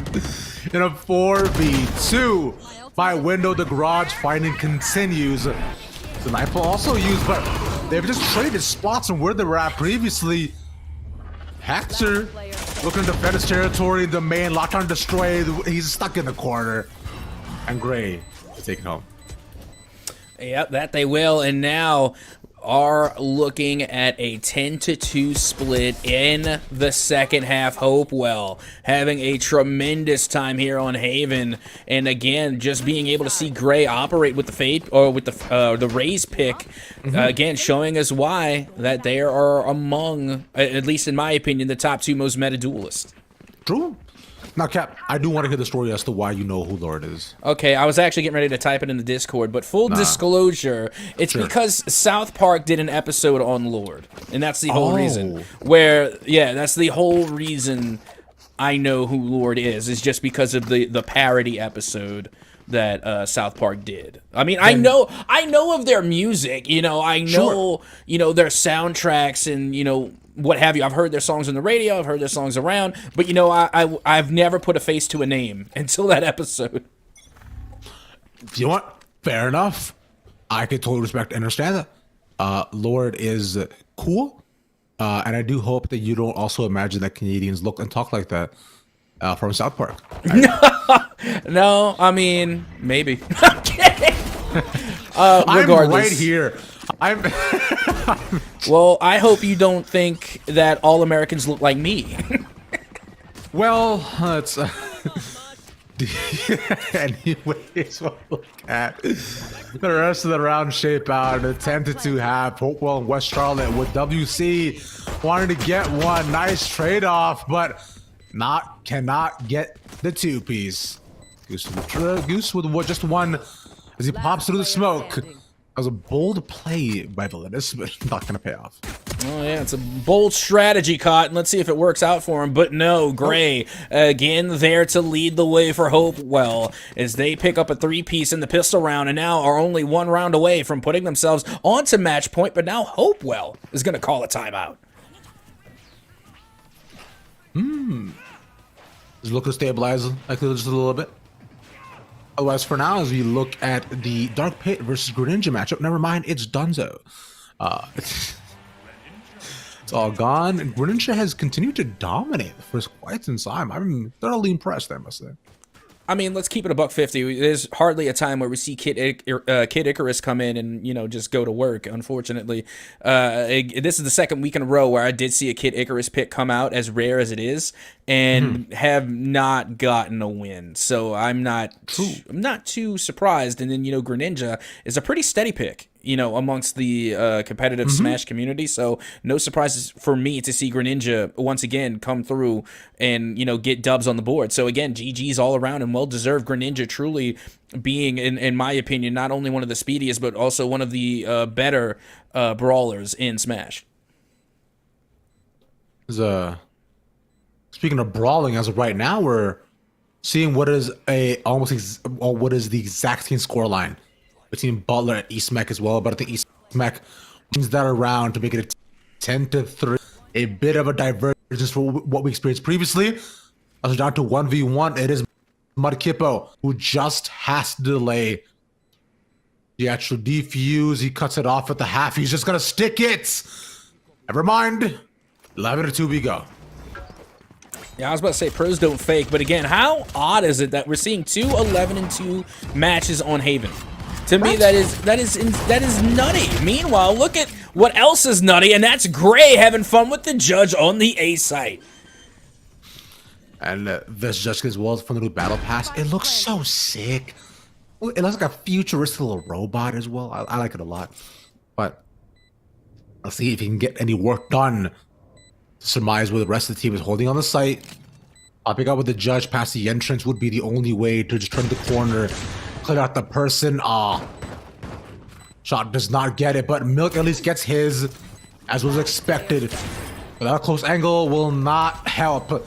and clearing out Reaver. As they're running out of time, puts the molly immediately. Hector now around the corner with a jump of his own. They're at match point. Yep, that they are. Meanwhile, we take a look back on some Smash, and we got King Dedede going up against Steve. Now, that it should be a very interesting match. Two completely different characters going head-to-head here, and, you know, King Dedede, not the most favorite at Heavy, and, you know, I say that as me. I'm speaking as me. Is not my favorite Heavy. I thought you were going to say, I'm speaking as me, the actual Heavy. Yes! That as well. That also works. Our big bone guy is just the IRL Heavy. Is that all we are?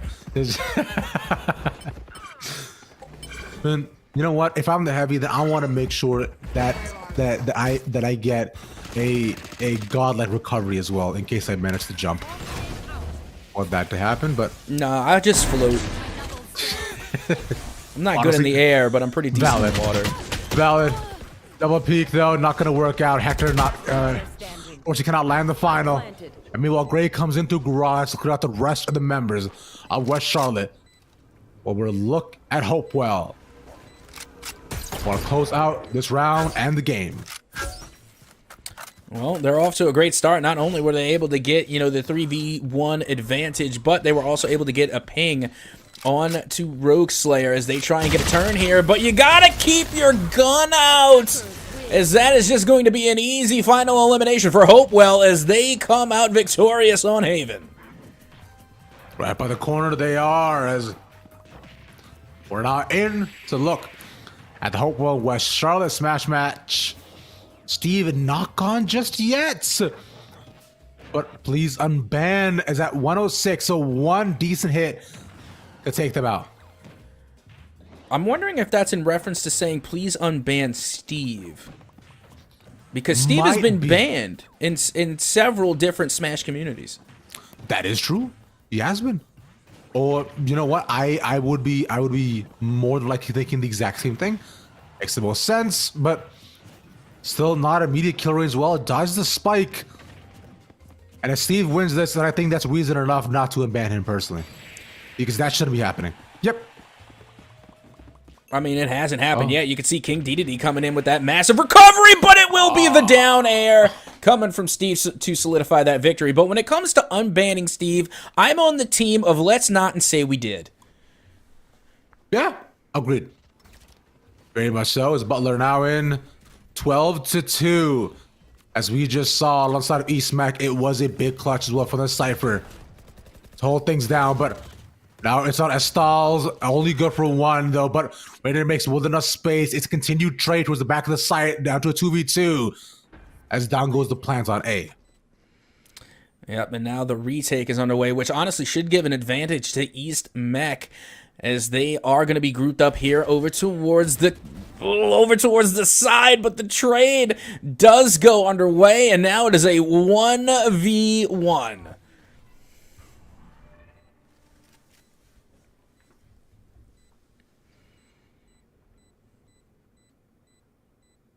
He has it from the shadows. No drop down sound cue likely heard as he was a bit too far away, but there's it from the shadows there too, just to use that garnet for the info. He's just gonna hold it again, pops off in time, and Bappo with a clutch, but I don't think he's gonna be able to defuse. No. That was such an interesting use of the Omen ult. Like, again, just using it, I guess, again, it's kind of like a deterrent. Like, okay, you're going to have to take time off the spike in order to shoot my shadow, or I'm going to, you know, spawn in front of your face and then inevitably eliminate you. So, again, that was an interesting use. More often than not, I would expect the Omen to try and, like, teleport maybe to heaven or even behind box and then try and make a swing and get that elimination. But, you know, instead, they just used it to buy as much time as possible, which, at the end of the day, it still got them the dub. Yes, it did, my friend. So on and on we go between these two Smash and Valorant games. We do have a lot more action for y'all coming up for the next couple of hours. So y'all make sure to stick around. We'll see you back in a bit.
Hey, hi. I know you're seeing it so soon. Don't be surprised. We're back here once again. Ooh, ah, ooh, ah. Let's get into it, Cap. Oh, yeah, let's get right back on into it. And we're going to have 2 more matches coming your way. And meanwhile, we're just going to jump right into it. We got Myers Park versus South Mech. Keep in mind, we did see East Mech a little bit earlier. And they are going head-to-head again on Ascent. This is our second time on Ascent here so far. I want to know where North Mech and West Mech are. We seen them last week, actually. You're right. I forgot about that. I'm pretty sure we did. All 4 directions are covered. I like that. At least that's just all I wanted to be able to see and understand personally. But either way, we'll look at the Hunter's Fury for the post plants. Stops them for now, though, as the lockdown does expire. And I'm being told by producer North Mech is at 9. South Mech, go off, gets to have stabs. Might have just done it. I don't know how to feel about that. Like, I would be insulted if it were me and I just got pieced up by Stebbs, because again, it's kind of like when you have a player who's diffusing, it's kind of your job to watch your player to make sure that doesn't happen. And unfortunately, you know, coming from the side of Myers Park, they weren't really watching. I think they kind of they took the win for granted. I think they thought that, oh, okay, there's no way they're going to be able to come out and, head click two of us, but they did. So, again, I think you just really have to be on your guard no matter what the situation is. That's true. Here. You got to make sure that you there as your homie and the bodyguard. Ensure nobody gets hurt. Be faster. Oh, but Ellis wasn't looking. Might be. Ellis, you got the trade, though, which is good. Yeah, that it is. And honestly, I love Tree on Ascent, whether you're defending or if you're, on the offense, because again, there's so much leeway to go. It's like really the best avenue to get into A is through Tree, and you can either go there and watch mid and get an early pick, or you can use it for rotations if you're on the offensive side. There's just so many avenues to go through Tree in order to make some great plays happen. Meanwhile, you do see Arate try to make a great play happen, but they're gunned down by Jelly. One more to be taken, and nice little peek out. Myers Park finally could equalize things. No more clutch this time, especially in a 3-on-1 situation, which is the ideal outcome for this.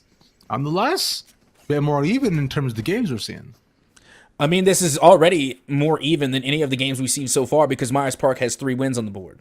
The last 2 series that we have seen were either limited to only 2 wins or 1. So Myers Park already making this a more even match than any of the series that we have seen so far here today. And now that we're looking at this round number 10, you can see it's actually going to be a full buy round coming from both sides. Full rifles, full shields coming out for both Myers Park and South Mac. Even in the eco as well, then both of them are still pretty good to Bagway into the next round as well. So that should actually change up in terms of what we're experiencing in this next round. For the buy, they have to get past the actual Killjoy util first on Speedway. And that when they make their way inside of the actual game, but lockdown available. I will be used quite close though, should be able to cover Boathouse here too, but ideally they able to use it on switch, but as they pop in, not able to get the pick off, no lockdown, but down to 3v3 again.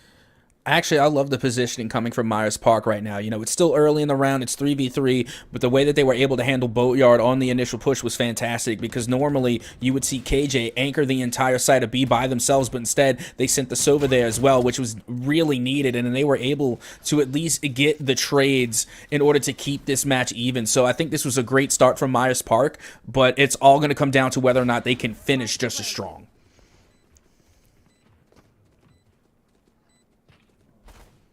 Myers Park now looking to play full retake too. Trying to scope out with Little Trailblazer to find any info, but nothing garnered. No, the B main has been cleared. Both of them shutting up by Boathouse and one right on the actual spike as well. LA peeks out right at the crosshairs of Hold My Hand. As the rest come in, Roy's heart towards the side, pops out, can't see him, and Hold My Hand to clutch it.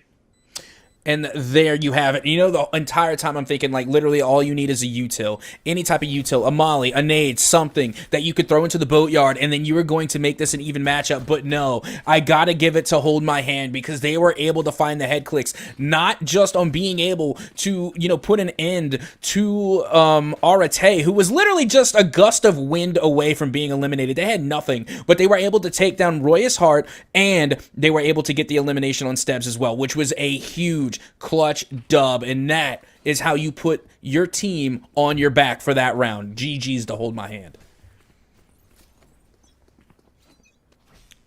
Back and forth again we go between these two, man. And if we look upon the other game that we're currently experiencing, right, it is a full 3-1 as of right now. Once again, a little bit one-sided again on the other game, but still close nonetheless. Heart of Fury pop, only 1 tag likely gained, but nothing more from that.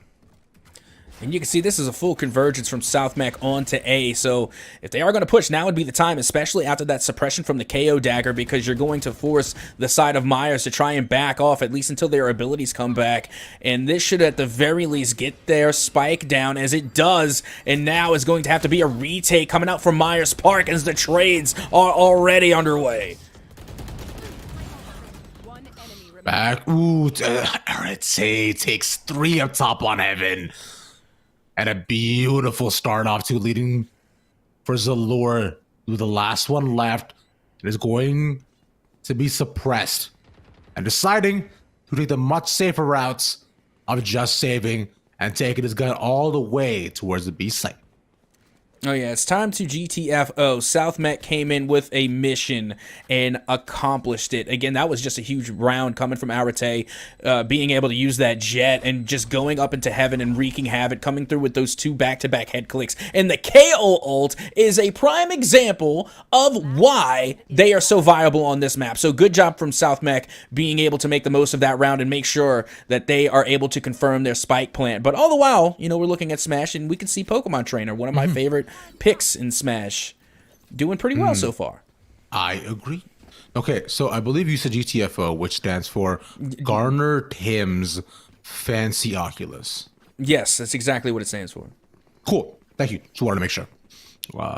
I can't really. I'm not really up to terms with all the kids' hip stuff these days, so want to make sure that I'm still relevant, right? Yeah, for sure. Yeah. Thank you. Either way, though. Pokemon Trainer, very cool. Pokemon, awesome. One of our observers was talking about how they're playing Pokemon on Minecraft, which I'm like, hey, that's 2 games in one. Look at that. What a combo. As we're onto the game. 7-4. B main. Wow. Yeah, no big surprise that we're seeing that Sova again. They're sending 2 at least over towards the B site, which is honestly one of the better positions that we have seen. But now Omen using their ultimate to go all the way back to the B site, seemingly for no reason. I'm not 100% sure on what that was about. Meanwhile, you see Hold My Hand trying to hold their own with the classic, but Ale is going to put an end to them very quickly. And now we see the spike once again being planted on the A site. 4-4 again. We go up top. They see the headpiece using the turret as the bait as Ale peeks out. As for the trade, do they go back? Here's the question. The re-peek in the angle. No parallel for the setup in time. But the spike is taken down, though. Yep, that it is. And you got to keep in mind, South Mech, they don't really have to play on site as hard. I mean, that's not going to stop Arete. They're definitely going to continue to stay on site and pick up yet another elimination, but they didn't have to. They're merely feeling themselves. They're going top frag, and we'll end this round with a 3-piece. Arete leading the way for South Mech there in round 12. Again, back and forth we go, and 8-4, a much more positive half, and the ones we've experienced as we look back on the Paramithra versus the Pokemon Trainer matchup we've been experiencing previously. Pokemon Trainer is up a stock, and right as I say that, we're back on even ground. Yeah, that we are, but I'm telling you, Squirtle is a lot more deadly than I think a lot of players give them credit. Squirtle is the speedster. That is the speedy of the 3-starter Pokemon, at least in terms of Smash. So you have to be careful on what they can do because they can make a lot out of a little bit of time, and then it's only a matter of time before you see the switches being made to the Ivysaur and then to the Charizard. Very dangerous. Remember when Charizard was just mean in the anime? Yeah, just unnecessarily. Yeah. Well, it's because Ash's level wasn't high enough. You got to get your level up before you can, garner respect from certain Pokemon. It's true. That makes sense, right? You have to be able to be way cooler before you can actually pokey your Pokemon. That's what happens, right? Yeah. I mean, if you play Pokemon, they tell you certain Pokemon you have to be a certain level or you have to have a certain gym badge in order to, fully use certain Pokemon. And Ash has never gotten past the age of 10. That's tough. And yet he's been able to train with legendaries some way, somehow. Crazy how this stuff happens. But Yep. South Mech, though, instead, this time looking to tame the other team on the other side. The trades continued, but finally down to a 2v2 we go. As they continue to fight across the exact same lane so often. Rory's heart, though, just simply can't handle all the aggression as there's a flank coming in. On the bat, they've gone past the smoke, but it's a slow crawl, though. And deciding it may not be necessarily worth the shots. As a flash to go all the way in, Rory's can't get anything. And are so far. Oh, that was so close. And meanwhile, they do shut the door onto Arate, but Arate has literally come through with like 2s and 3 pieces back to back, but haven't really got to see them operate from a defensive standpoint. So it's going to be interesting to see if they can clutch up just as successfully on the defensive side of the spike. Top on Heaven, both watching the angle. Back and forth we go. We saw the picky tail, but not gonna happen. One more round in the favor, and Myers Park looking to make it 8-6. And meanwhile, we're taking a look at the Mithropyra taking on Pokemon Trainer, and out comes the Charizard with 109% damage done. But remember, Charizard is in fact a beefy boy, can take a lot of damage before they are in the danger. Meanwhile, Pyramytha very much in the danger as they are past 100%, and all it's going to take is one solid smash. And actually, all it's going to take is a decent non-recovery coming from Pyramythra. And now Pokemon Trainer up 3-1 in the stock exchange. Continuing, but right now, no stocks here, though. Unfortunately, Valor only does have one stock. But actually, it does refresh consistently as we're back down to 5-2. Up top we go with 2 up on Heaven. And South Mech knowing that this round was going to be tough, but Player standing. completely untamable as we are here right now. Well, best of luck to Ale here, trying to come away with a 1v5 retake. But you can see that they're not going to have much luck. Hold my hand again, just making their way up into Heaven and doing what they do best, and that's wreaking havoc in Heaven. 5-5 as we are in South Mech. As you did predict, naturally it was going to be the bonus, but here's where I believe a timeout is definitely needed, and we do get it on South Mech side. Absolutely. Meanwhile, we're going to take a look at Olympic and Philip O'Barry here on Fracture. And you know what? I'm loving this matchup, not because, you know, it's a close-knit game, which it is. It's 5-4, but because we're on Fracture. I do not personally like this map, but I do like seeing a new map in the map pool so far. You know, we've been on Haven twice. I think we've been on Ascent twice now, so it's nice to see Fracture in the mix of everything. Reed, I find Fracture is a permaban for a lot of different teams. Me? Yeah, which fair enough. It is tough, but so we'll see what can go on in between the two. What can actually transpire in between the two of them. As attacking can be so tough, but once they're now in, there might be in pyramids to take 2. As rounds have been recently even between the two of them. And you know what? This is actually going to be a pretty difficult retake considering all the utility and the rolling thunder on top of it. You can hardly even see in front of your face. Literally, Dopamine Abuser has a hard time even gunning down someone that is directly in front of them. And Philip O'Barry is completely eliminated there in round 10, and Olympic will come out with the round win. It was only just a 1-round lead, but not a 6-4 will also then force a timeout as well from Philip O'Barry from what was a promising couple of rounds. Yep, that it was. Meanwhile, we're going to head back to Myers Park in South Mech. As you can see, the spike will now go down for Myers Park, and they have full control of the B site. But with that being said, they do not have the numbers advantage. Myers Park currently with a 5v4 advantage as they look to go in and get this retake, which they have been successful before in the past. So let's see if they can recreate that success here in round 15. Meanwhile, you do see the trades going underway. It's a 3-piece coming from South Mech, and now only one player remains standing for Myers Park, and that was probably the quickest and most successful retake that I have seen on B-Site on Ascent. Absolutely spectacular.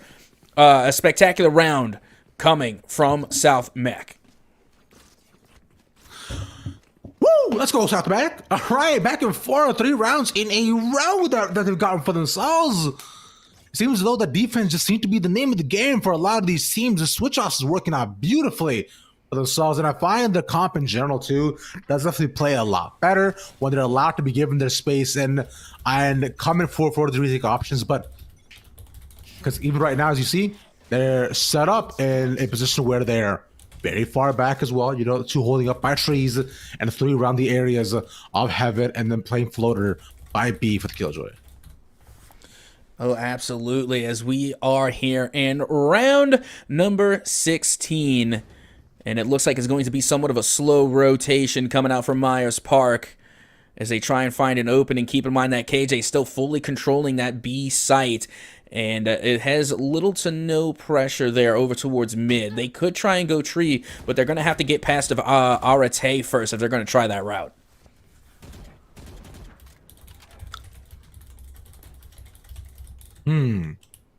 I think it's arrête. Like in French, that means stop. But it doesn't have the accent on it, so it also might not be, though. It's the thing. Either way, it's fine. Currently, though, they're having a bit of trouble on what way they want to get into the actual sites. And this might be why just dry walking in when you have the flash is not the most ideal situation. Takes out the util knowing somebody was there. And instead, it'll be just one more try to hold things down. 2v3 we go. Myers Park finally found the way inside of the site, and South Mac is taking dry peeks and dry peek after this singular advantage and deciding to take 1v3s in rough situations. Shock Dart goes down, but Spike's already there. Yep, that it is. And it's once again just going to be a retake for South Mech in a 1v3 scenario this time, so it's not going to be as easy as last round. Meanwhile, you do see Stabs able to pick up one, making it that much easier on themselves, but they got one down low in Hell and then one over towards A main, but they can't get past Hold My Hand, who is able to solidify the win for Myers Park. 3v1 retake is exponentially tough. Better use a dart as well just to clear it out. If anybody's there close by Jenny, so not many options. Shock also didn't bounce there either. So checking in close to was gonna make that an increased top position. And plus they also had the crossfire, because in case he did get somebody by Hell, there was a person by aim in here too, which would have just stopped anything from happening. Our situation, but at least for Myers Park, managing holding down the post plan is a much more positive indication than now RTA getting punished. And now you can see the Molly is in the utility, already full out and abound, coming from South Mech as Myers Park now forced to rotate off of that A site, although they did get an early pick, so that should give them somewhat of an advantage here, as you keep in mind that they are very close to equalizing here, and only need 2 more round wins before they're able to tie up South Mech. And now you can see the full send over towards B, and only Ale there to hold it down. Back and forth we go, my friend. Cabbage is now out, and just only one by Ali. Re-picking these angles consistently is a tough situation, because you're thinking that, hey, you know, I got one, surely I can get another, but sometimes you can't. And usually the safer play is not to. But either way, it's a 4v3 for the retake for South Mech.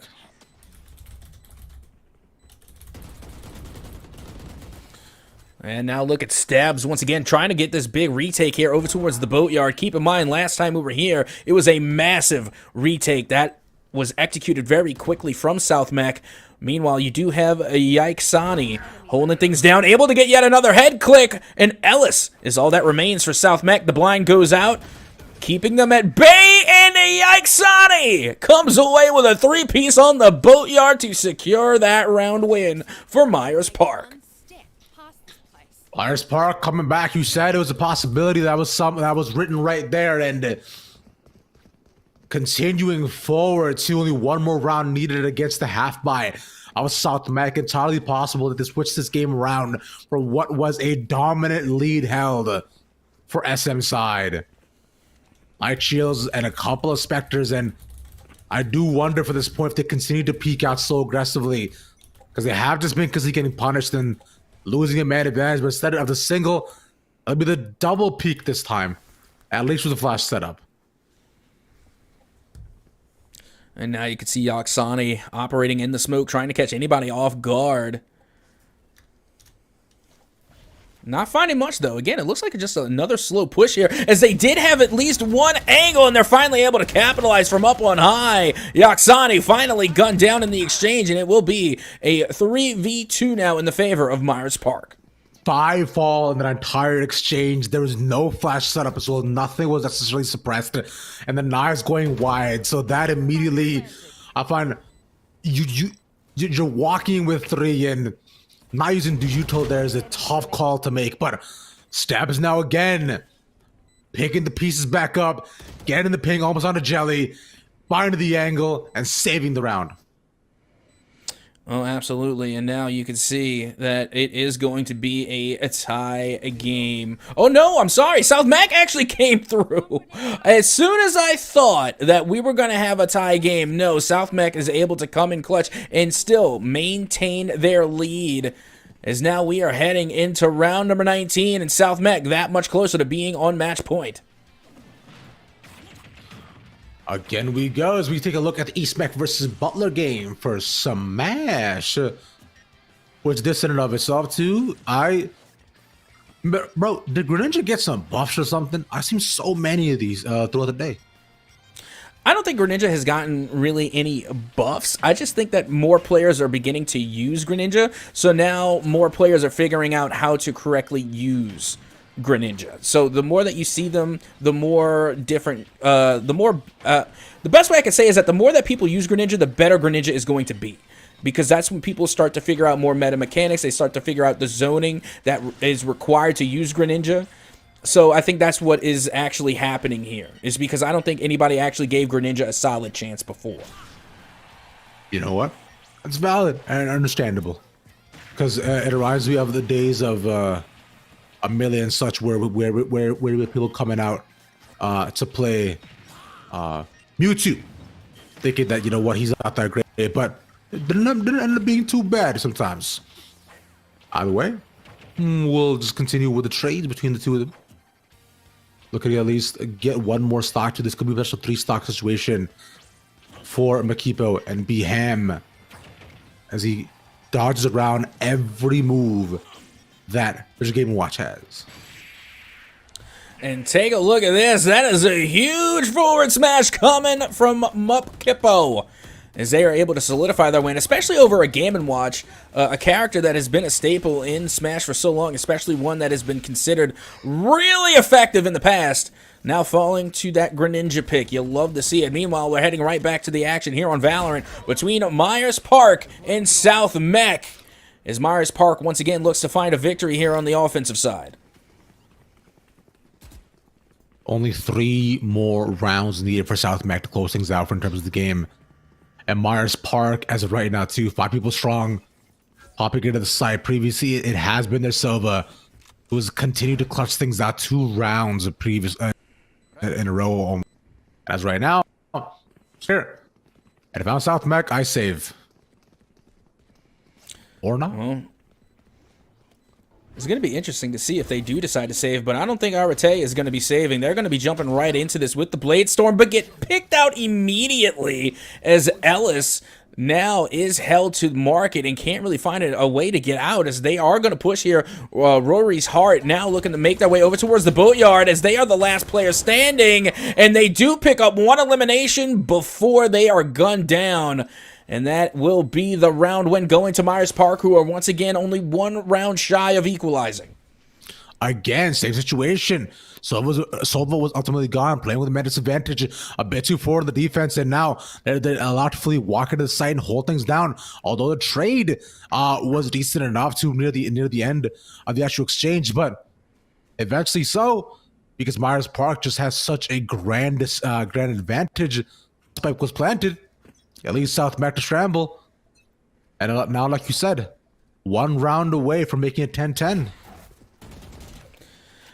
Well, here we go. Let's see how this one will end. Will South Mech be able to take the 2-round lead again, or will Myers Park finally equalize and end this chase once and for all? As you can see, the paranoia does go out here towards a main. Not much doing. Ellis now throws out the molly and has a lot to work with, but will be gunned down in the process. And the molly not able to connect with anyone there. Unfortunate, as Not popping into the corner nor towards A main. Someone stuck in the middle, but at least forced them to rotate if anything. And same number situation again for South Mech. As all 5 of Myers Park go on to B. Should be able to pop right to the entrance once the smokes go down. If they do.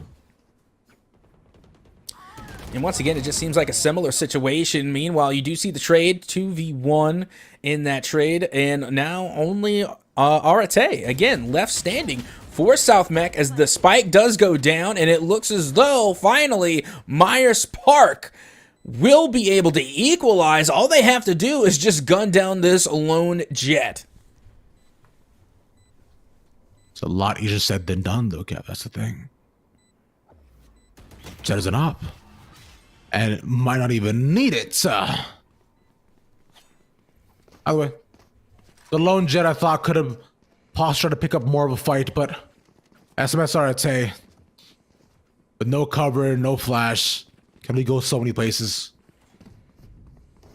And it's been a trend of 2 rounds given and 1 round taken back. So the trend does continue. That means that this should be South win. But their buy is not great. And this is what is actually going to be insanely huge, is that Myers Park should, like you said, this is their round to win. So they're going to put themselves even that much closer to the match point. And South Mech really doesn't have a choice but to kind of give this round away. Now, don't get me wrong, any pick that they can get is going to be absolutely huge, because you're going to force the rebuy as Stebbs comes through with a huge shot with the Marshall, but is gunned down.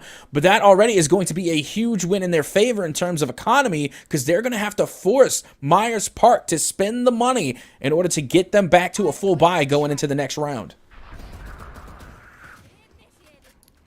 Gonna make it that much tougher as well, using from the shadows just to peek out for information. He's hovering on site, sets up the flank, only 1 again for Rory's Hearts. Needed to come out on top for more, but a 3v3 is still a bit better than what we've seen. Ellis dodges, but maybe goes a bit too far. Or that could have been a big pickup and a free gun as well for South Mech.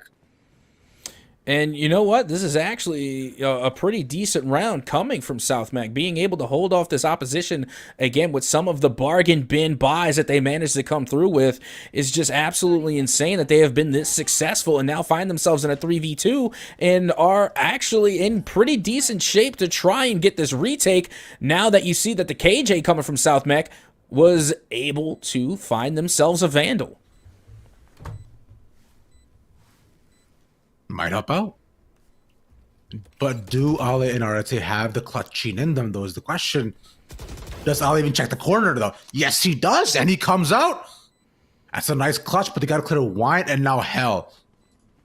With Wine now next up, not much left in terms of the tank and the time as well. 11 to 10 we go, my friend.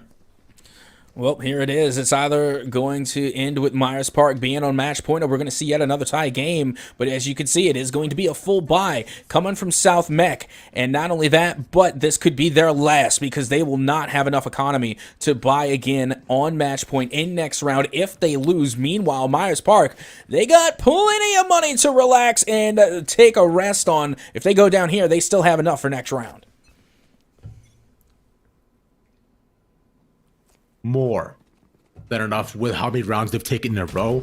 Although at least some of them have fallen, just the fact that most of them stayed up means they can all just buy from one another here too. But Myers Park has a lot of ultimates here as well. That doesn't necessarily matter. As Null Command goes out, Alice stays alive. As Smoke now drops, Spike still in their possession, but will be moved over off the site.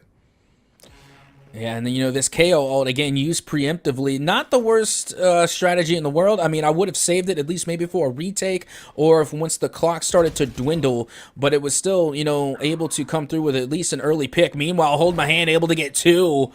And now the advantage goes back to Myers Park. As quickly as South Mech was able to, you know, get an early lead, it's gone now.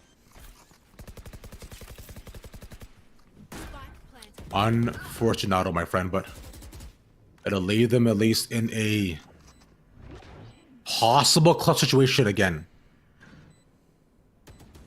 We've seen South Mech do this before. But now it's 2v4. Stabs has come out in such a massive way, and again, look at this. Oh, then Stabs put it onto 2v2. This situation is suddenly a lot more doable. The turret is now down here as well. You want to make sure that this round does not go in their favor, but hold my hand, stops it. Ale to take one. Down to 1v1, we go again. Does not know where Jelly is. Just has to delay. He peeks out. And Jelly with a clutch to put them at match points. Oh, absolutely. And, you know, it was such a close one, considering had the fake had just landed. They did the fake defuse and then forced the Astra to peek, and then they just went right back to the defuse. If they would have just held their ground and waited, they would have been able to get at least a decent attempt at getting the elimination. But again, it was just ice in the veins of Jelly to come through, even in the most dire straits, to make sure that they confirmed that win for Myers Park, and now they are on match point.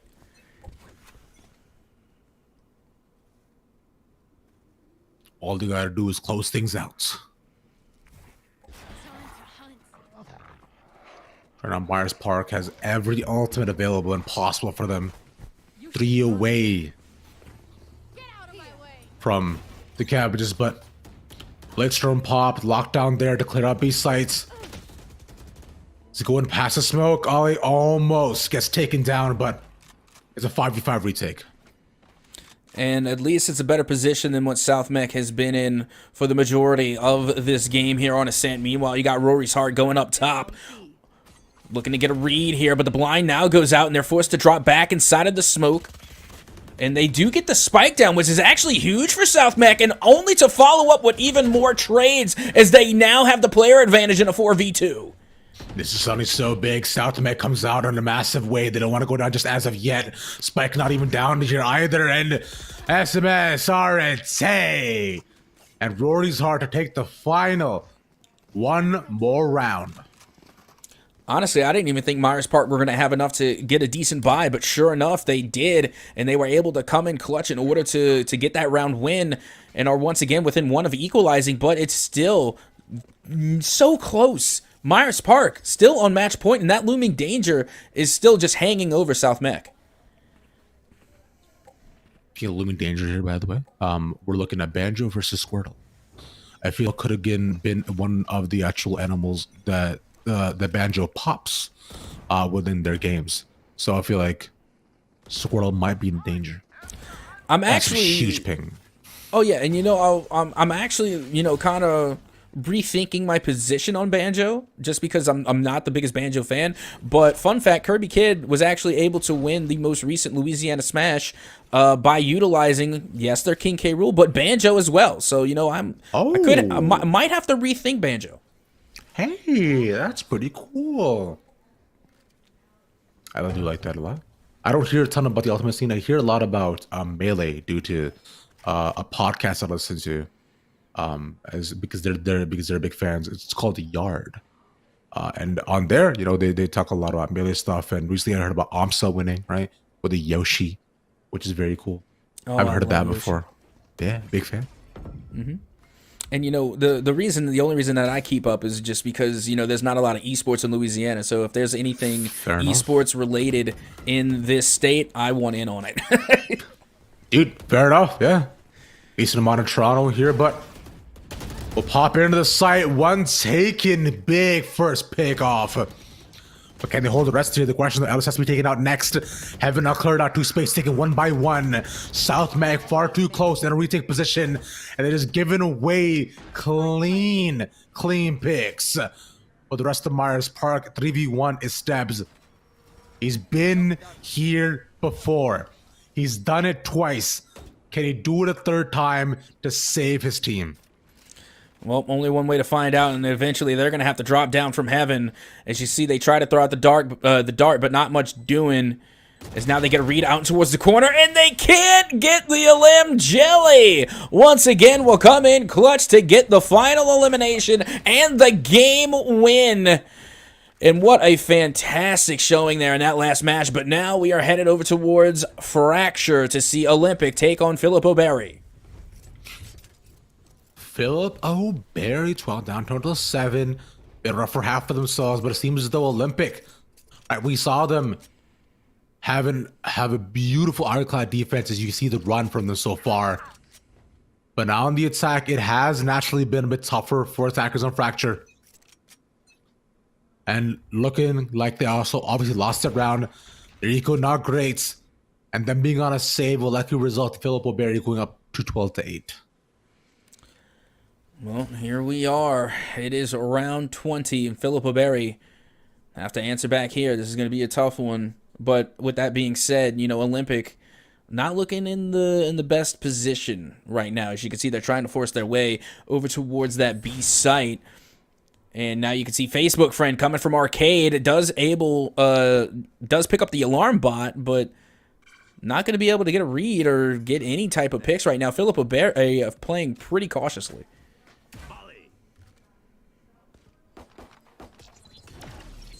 So look, continuing on forward. I have the Rolling Thunder here if they want to try and invest it, but with pistols and a Spectre, it may not be worth it unless you can get a pick off like that by having a Facebook friend is just left all alone. And re-peeking the angle might not be necessarily worth it. It's a good first start and trade to continue. Ooh, nice. Oh, that is more than nice. That is actually beautiful. You know, an elimination over the tower not only gets rid of an opponent in tower, but now you have control. And now you can use that to your benefit. Meanwhile, Pyramids comes through with the shorty to pick up that elimination. And now time continuing to tick away as the spike gets dropped. It's a 2v2, but Dopamine Abuser now turns it into a 2v1. I don't understand. Why couldn't he just plant? He took too long there. Now because of that, it was also unbreakable box, so just got wallbanged. It's if they get the plant down there, I think they might have had a chance of actually holding it down and winning, but unfortunate. But it was their save, so it gets us fine nonetheless. Filippo Berry, you know, up to 8, still managing to keep us alive, but it will need to be 4 more rounds of this. Yeah, you got to keep in mind, once again, Olympics still very much on match point here, and they have a full buy on their side. Full rifles and shields all around. As you can see, they are going to be making their way over towards the A site, but not without getting hit with some util. Now you have Dopamine there with the op in hand, but can't land their first shot. Face your fear. One more taken. Nice first shot, but still be a 5v4 by the end.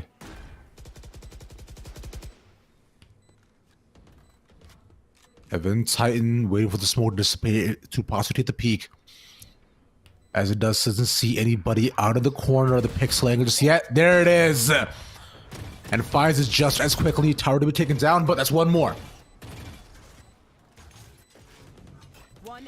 And this is actually not the toughest retake either, given that there's so many avenues to entry frag like that coming from Filippo Berry, as they're literally able to enter in on the site, get the eliminations to follow, and the defuse on top, as Filippo Berry are now 3 rounds with an equalizing against Olympic. And that was the massive flank to come out towards the back near dish as well that made all that possible. And for Olympic, again, back and forth we go. Deciding they need a timeout if they want to close things out.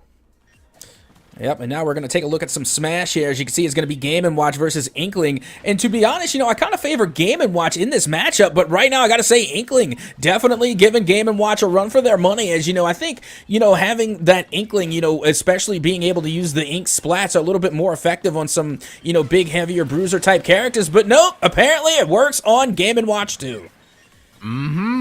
As long as you rack up that paint, the damage is going to be more than enough, as naturally noticed, which it's not a ton so far. It's just a small bit of a coloring, but currently, Game & Watch's movement is kind of sick. Not doing too bad here.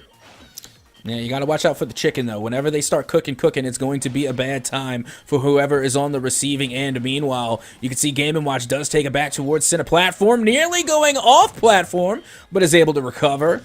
Now back to the stage as we go, and for what feels like the first time in a long time, we actually have some platforms here towards center stage, too.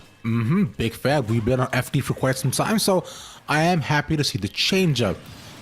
And in terms of chicken, though, I imagine it's more so because it's not exactly cooked chicken. So salmonella will really is the real danger in this game.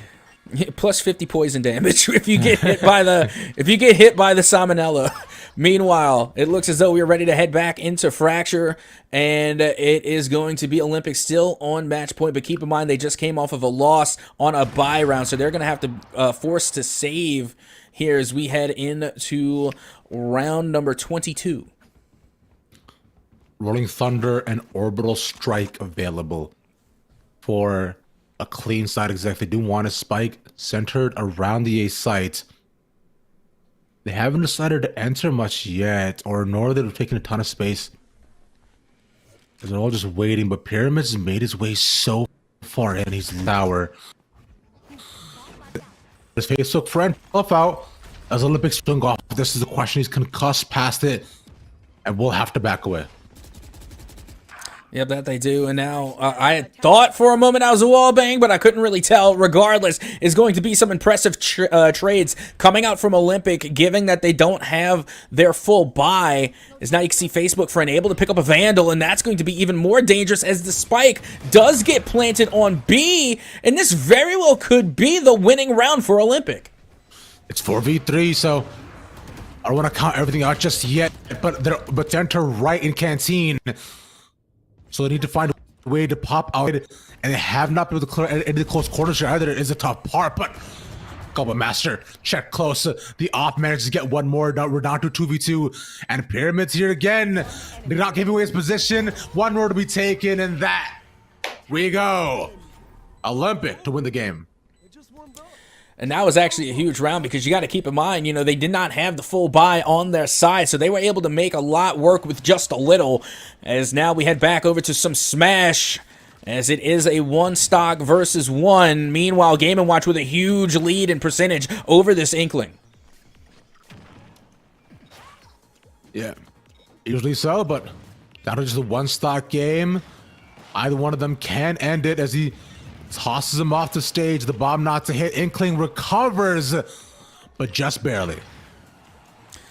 And now both of these players are very much in the danger, although Game & Watch still holding on to a small lead here as they will get the final elimination and the game win for Olympic. Olympic coming out on top in 2 titles here so far, so we will have to see if they can continue the momentum going forward next week. For now, though, we'll cut to a short break once again. When we come back, more Smash and Val.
Hey, what's up? What's going on?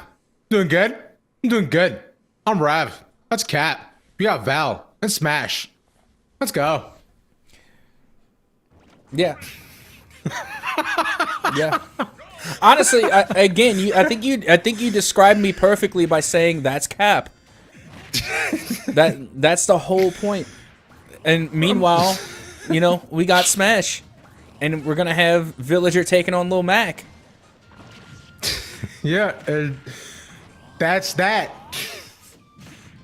I can't do any more Irons past this, man. This is it, bro. This is as far as my brain capacity goes, personally. But again, another instance of playing a mini game in a game where you can cut down a tree's villager and plant a tree here too, which is the cool part. Isn't that also what Minecraft people do? They cut down trees to make things. That's true. But Isn't that Steve what doesn't do humans do? that. Yeah, No. but Steve doesn't do it, ironically. You think if anybody was cutting down a tree, it'd be Steve, right? But it's Villager.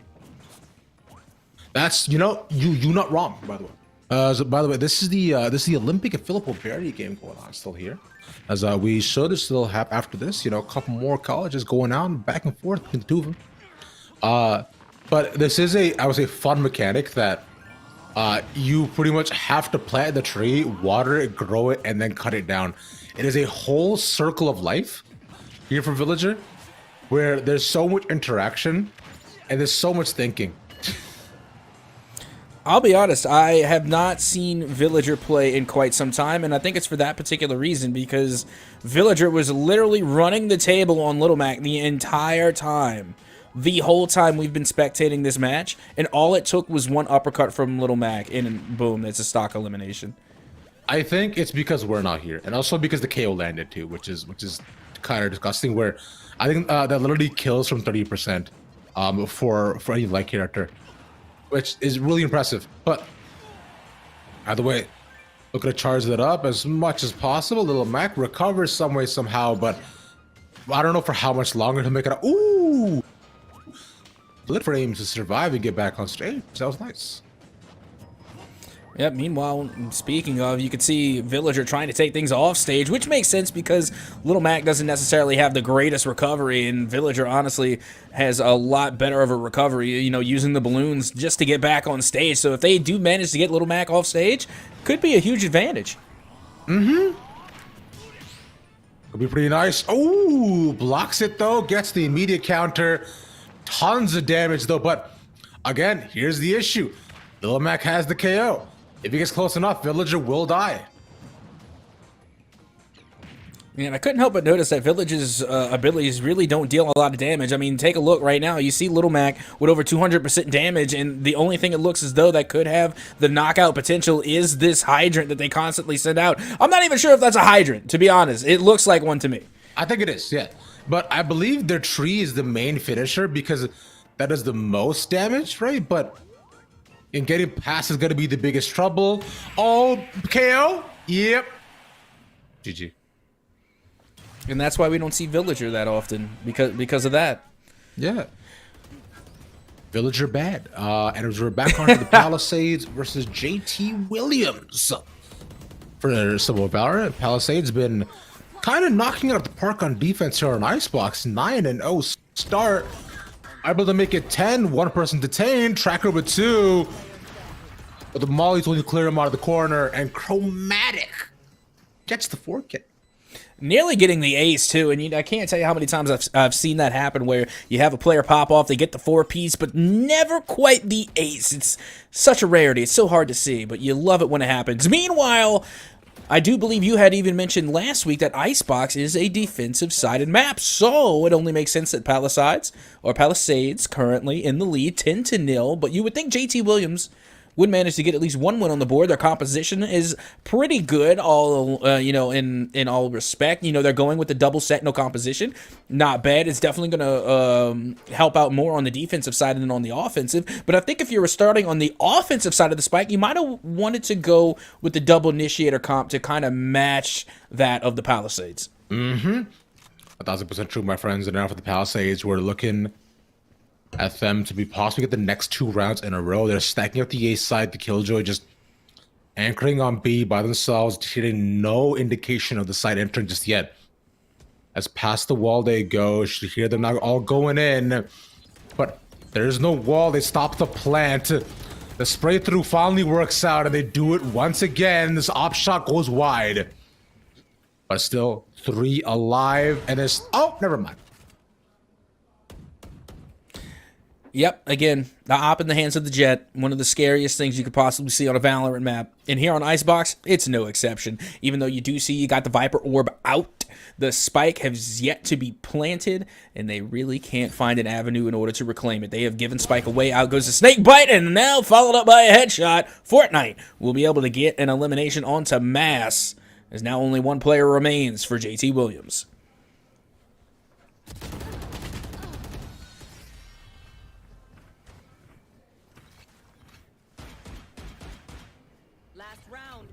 Yep, and there you have it. We are now on round number 12, the last round of the first half.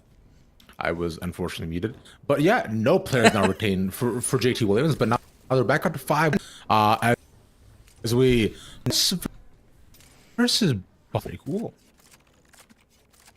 Okay. I'm sorry, but I think Byleth has taken that one. Not just because it's a 3v1 stock advantage right now for Byleth, it's just because I genuinely think Byleth is a stronger pick than this.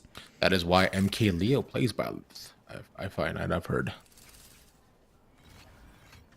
Who was the greatest ultimate player of all time as of right now, I believe. But the Palisades match point is right now lockdown used, and a wall per early too. That luckily the middle part I believe has been destroyed, so the Elise get the plant off this time. Yeah, at the very least. And now they're stacking up ults. You have the KJ ult on top of the Viper's Pit going down, and they still have yet to plant the spike. I mean, they're wasting time. They need to get the spike down now, and they're just taking all the live long day. Finally, they do initiate the plant, but already you can see trades are being made, and picks are coming through from the Palisades despite the ultimates that have been used. One more left alive again. It's just on Haste Nate. They try to just go for the spike, and a quad. He gets the collat, and I think they realize they can't stack up anymore. The ace almost the shorty kill. No, he doesn't manage to get it, but he does have the knives. He goes up top. Does he see him? Can he get him in the air? No, with the classic. No one's actually dying. He goes around. Is it gonna be Nate or the KO? He finds him again. He takes the op shot. Somebody gets somebody, bro. Thank you. No, not like that, homie. I'm sorry. I'm at a loss for words. There's no doubt in my mind that Haste Nate should have taken that. Like, don't get me wrong, it was absolutely insane. I'm still at a complete loss for words for what I just saw. The collat with the op, then the follow-up with the classic... What Lego Legend only had like a breath of health left, and then they missed with the op to get an elimination with a classic against a Vandal. Haste Nate had the Vandal. I don't understand how they lost that. I'm so blown away at what I just seen. There was a lot to unpackage in that last round. I don't know. We switched weapons like 4 times. And now we're here, where it's literally 1 round separates the Palisades getting a perfect game. And they've already started off with Fortnite taking down Book Chain Indigo. But instead, we're down to a 2v3. It's trades galore. The Palisades not coming out on top. Fortnite and 1v2, 8 health as well. Right click, not going to get it. And JT Williams get there first.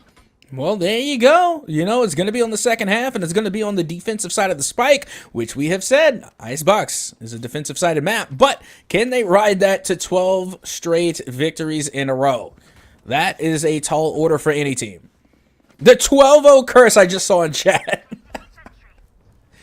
If that's actually true, I want to see it happen. I want to see it happen today. No way is that true. I think it'd be awesome, though. Imagine if it actually does end up happening. But either way, now in again, it's JT Williams' other bonus. Maybe you know, attacking on ice blocks. Maybe it's just impossible. I think that's the lesson that we learned today. And I would have to respectfully disagree. There are many avenues to attack on Icebox, especially with the double initiator composition. So there really, in my opinion, shouldn't be any excuses, especially when you have a Viper as well who can literally take control of either site that they have their sights on. Meanwhile, you could see the Palisades are going to be trying to go for this rotation, and they do get a trade out there towards mid. Although it's not going to do them much good here, as now they are still in that one-player deficit disadvantage. So just walking in one after the next. It is now to see if they can possibly take out the Viper, who has been pinged out to nobody close. So they've used all their info tools on just being able to walk in safely. Is still a 3v4 with Classics and a Guardian up against an actual buys of Spectres. Yeah, now, the jig is up, so JT Williams is all over the B site. You do have that Viper there anchoring just to try and keep their attention. Meanwhile, look at the mid presence there in the mid lane, and now they know the transition is well and underway, so it's going to be a race onto who can get to A first. 10 seconds left. And as of right now, it is going to be like Legends to get there first. Strike is put down, shock dart lands beautifully on Lego Legends. Taking 70 health to the face and turns away at the exact wrong time. Leaving just one and JT Williams to get their second round. In a row? Yeah, okay, good. He's getting nervous there for a second. Wait, are they? Yeah. Are they going to get that second round? Hold on. No. I didn't see him defusing, I don't know. Yeah, they were able to confirm. Meanwhile, we do have an interesting match of Smash Brothers going on. Look at that. You got your boy Roy. That's our boy Roy going up against a Diddy Kong. I have seen Diddy Kong start to come through more and more in the pick selection as time goes on, and now they get the first stock off of Roy. Yeah, Roy just a bit too low. Couldn't find the recovery, but if they can just get the early KO here, then it'll be as though nothing ever happened. But knowing Diddy Kong, I think something will actually happen. Gets 20%, and he's looking to rack up as much damage as possible right now. The biggest thing you have to be aware of on Diddy Kong is the banana. Like, I'm a huge fan of the peanut cannon. To me, that's my favorite, but I would be remiss if I did not put respect on the banana. Dude, I think, what was one of the funniest videos I've seen in my entire life yesterday on TikTok. I was a dude in a banana costume slipping on a human on the road. That's hilarious. It was incredible, but this might be even more so. One taken down right away, past the flash to go, and nobody checks to the corners, but chromatically turns around in time. As it watches the flank, a 2v3, a spike finally goes down. But he's just stuck at the side. Chromatic barely gets out. But oh, he's up top. Nice shots. Hey, Snake can't confirm. And all they gotta do is wait for them to pop on. But it's not planned for them though. Well, you see, the thing is they need to have that Molly, and not only that, they got the Molly plus the Hunter's Fury, so that should buy them a little time, but I don't even know if it's going to be enough time. They do have time to defuse, but they do have the 2v1 advantage. The second Molly does go out, and that should do it. That should all but secure their victory here on Icebox. Time continuing to tick away, and Chromatic able to put the dagger into JT Williams as Palisades will win out here on Icebox. No 12-0 curse so far, but or ever, I guess. Hey, I've seen 10-2 before, so I think that's close enough. But have you seen 12-0? No, I have never. No. I have never seen it. It is. If you throw a 12-0, I think you might be the worst Val team to exist. Meanwhile, we're heading back to some more Smash. As you can see, Diddy Kong now have the tables turned on them, because you got to keep in mind your boy Roy, even though they did go down one stock earlier on, is one of the more beefier characters and take a lot more damage to a limb than, say, a Diddy Kong. Let's go. Diddy Kong? I mean, I know you said you were for the peanut cannon, but he can't even put out the peanuts nor bananas. Roy's not getting potassium or protein. He's just getting some swords. Yep, and that's really the bonus that you get for your boy Roy, because not only are they a real heavy hitter, but they also got a little speed with them, so they can keep up or even at times outpace Diddy Kong, so that makes them a dual threat.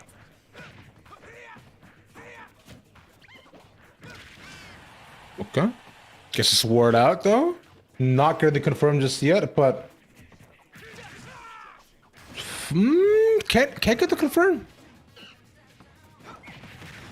Yeah, this is not looking good for Diddy Kong right now, even though they do have a lot more % damage onto this Roy, but they are still down one stock entirely, and this Roy has done a fantastic job of turning this game around. As you can see, they do finally go down, but they still have a whole fresh stock to go, and a full fresh stock of an advantage over this Diddy Kong pick, who finally does get eliminated, and it will be Palisades to take the dub and smash as well.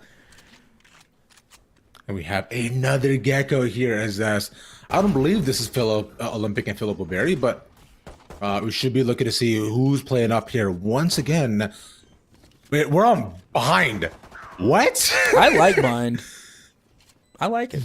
You're one of 3 people, bro. What? No, there's no way. There's Yeah. more people that like Bind than people that like Split. Cap. No. Absolute cap. No cap. No cap. No. This is where I know you were falsifying your claims. It's not true.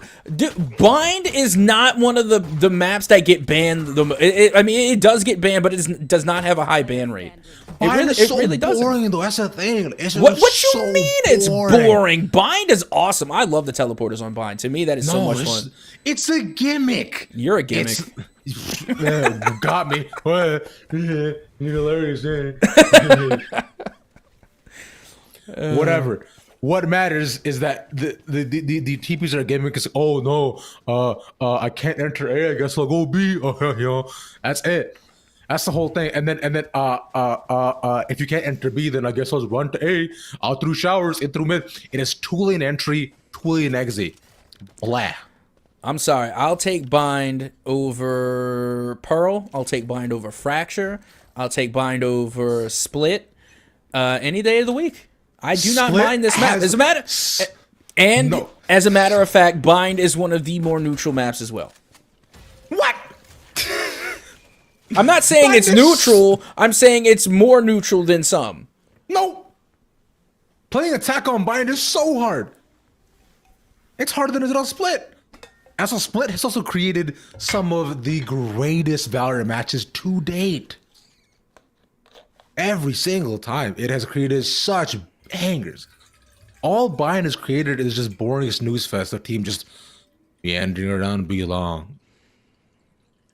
And then they yoke. Oh, retake. Yippee. That's it. That's where we at. Joe's dead. And this is what's about to happen. Look, I'll just walk in. Everybody's by elbow except one person pops out. Oh, shocker, kid. That's on cap percent for not looking around. But still, it's still just so tough, man. Sure, Joe can be playing on Bind, but TV3, what exactly can they find here as elbow controls completely in their favor? And they need to be able to find some sort of way to smoke themselves out and get on top of the sites. But currently, looking to fight up against one another. 2 just left from North Mech. I see. Sprays with the smoke. Yeah, almost on the defuse, but it is a half. And now, should be able to get it. Yep, and that was a great round. And it was also a really great, long-winded way of telling me that you're not good on Bind. You're not good on Bind. I'm not. I'm not.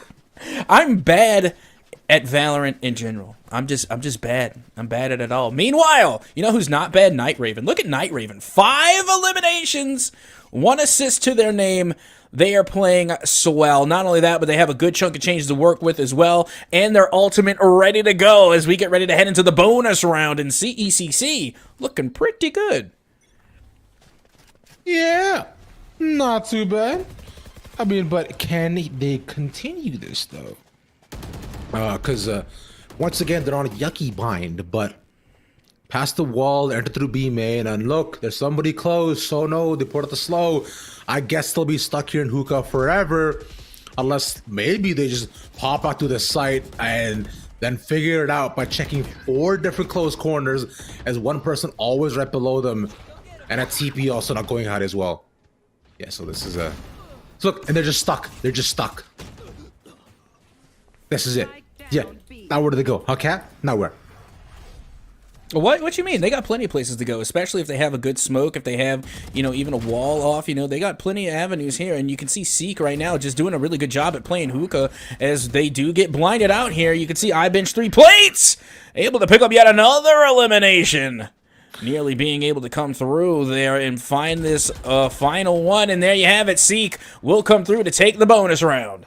They were stuck in hookah the entire time. They went nowhere, and nothing was able to happen because the defensive side on Bayern is OP.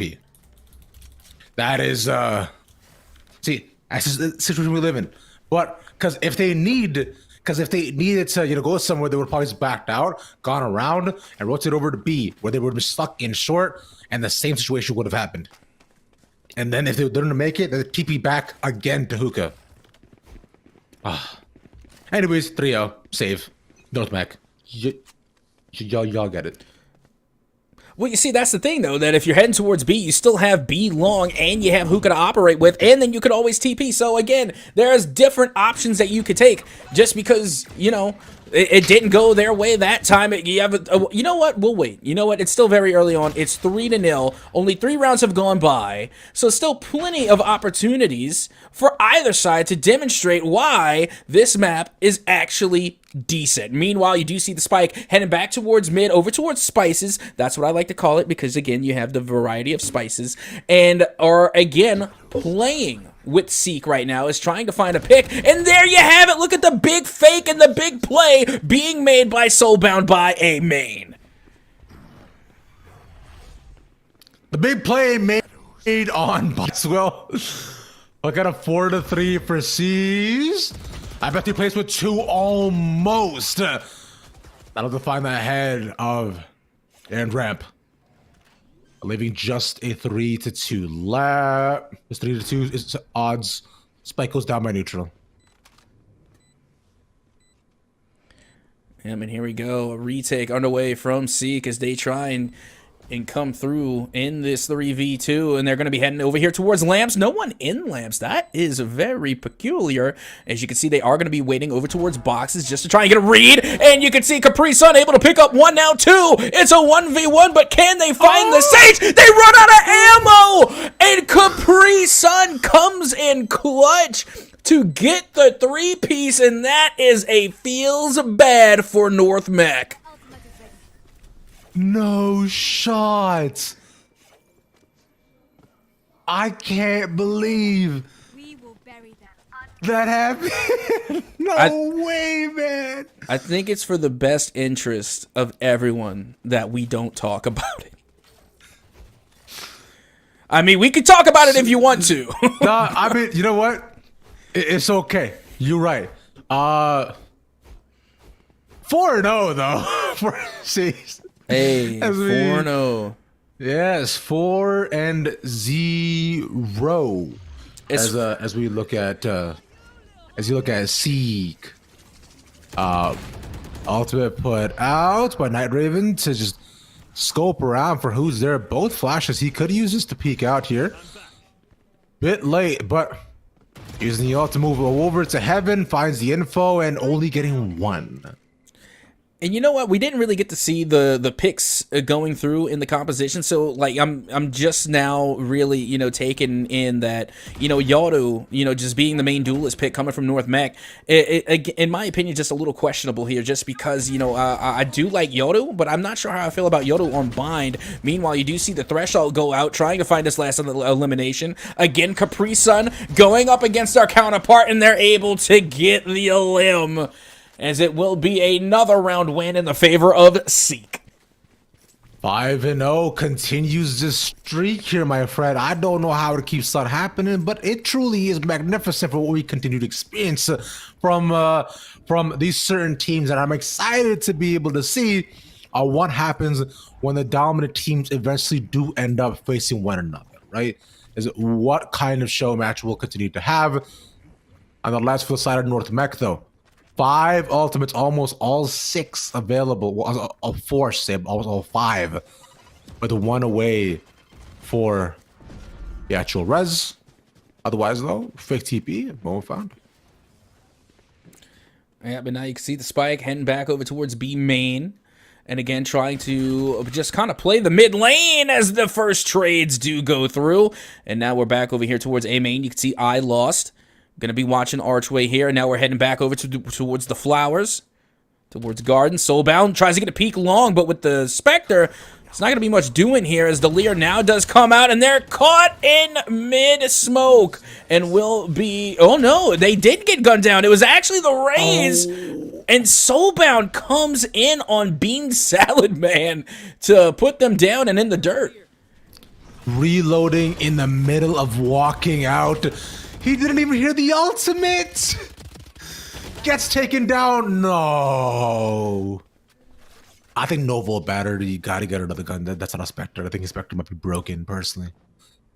But still 2-1, 3-1, I should say. Again, I'm gonna try and not talk about it because I think the Spectre is actually a fantastic gun. I just by doing this, you're talking about it. You're right, I am, because I can't not talk about it.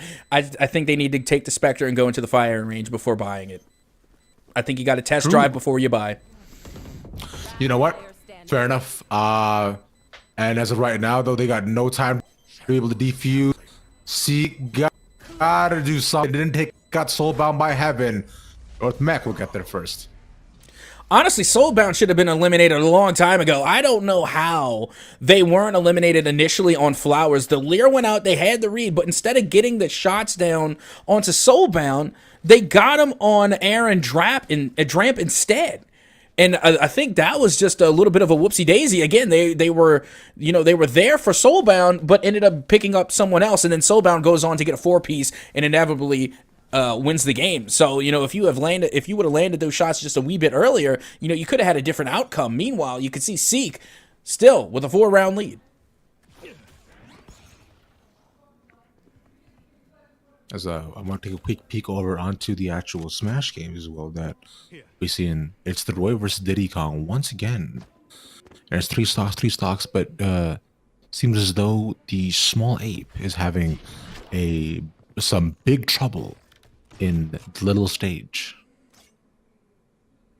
I like that. I actually understood the reference. I don't know how many others will get the reference, but I certainly did.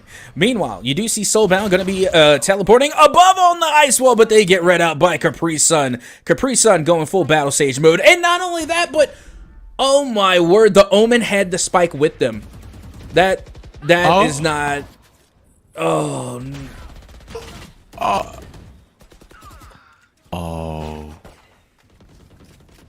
Oh. Oh. Oh. Team Ice. Team Ice. Nice ice. Coming from Seek there. That's my play for the round. Just sounds the entire time. But I find that perfectly describes exactly what I was feeling. And I hope that translates well to the viewers out there. But yeah, my oohs and ahs just reflect just unfortunate business happening in that round. Hopefully it'll change this time. Well, let's find out as we're back over here towards A main. You can see the shots already being exchanged. The blind, or Dizzy, does come out from Gecko. As now you can see Soulbound once again getting a little antsy with the teleportations.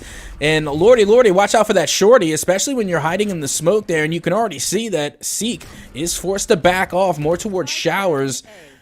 As finally, you can see the spike does get down on A, but not planted. The shorty kill is kind of crazy. The fact that Soulbound has continued to get more with that. Yes, the battle for themselves in North Mech has gotta disappear as one. I don't know where NRAP thought he was going, and I don't think that Soulbound knew he didn't get the spike. Oh no. Yep. Well, oh no, indeed. Well, so Cap, what do you think you're gonna have tomorrow? For breakfast, mac and cheese or mac and cheese for breakfast? What? I've never heard of such a thing. Well, you don't have to love to the confines of society. I don't, but I like the breakfast confines of society, I guess. I like my eggs and bakies, and you know, I'm also partial to cereal and milk. You know, I like my typical breakfast foods. Meanwhile, Roy is gonna like that dub that they just got on Diddy Kong. As you can see, our boy Roy once again coming in clutch as you know, they continue to move forward as one of these standout sword players in Smash. Which I am a big fan of. Roy, very good. Roy, I like all the red-haired homies too. I like when they all do well. I do wish that there were other swordies from games not called Fire Emblem though. Personally, my take. Like if they had like B2 or C2, or I can't remember just the name of the character. No, I can't remember the game. It's the girl with the white hair and the blindfold. It's the game about the robots. Nier Automata, thank you. Nier Automata. Thank you, producer. I ain't gonna lie, I got lost in the sauce. I had no idea what you were talking about. You know, That's okay. I was not there with it. I mean, I'll be honest, they got, you know, the swordies that I liked. You know, they went into the Final Fantasy lore. They managed to pull out Sephiroth, Cloud, and you know what? They even brought Sora into the mix, who is technically a swordie. I mean, they're not that great, but still, you know, they appealed to me and my fan sense, I guess. So I'm pretty satisfied as far as the swordies go. You know what? Fair enough. Thresh will unfortunately miss on no novel, but as the ultimate does expire, it'll be another clean take by C's. Yeah, and meanwhile, we got a battle of the heavies going on in Smash right now. You got King K. Rool taking on Bowser, and you can give me King K. Rool 10 times out of 10. Well, what about 11 times out of 10? I'm not an overachiever.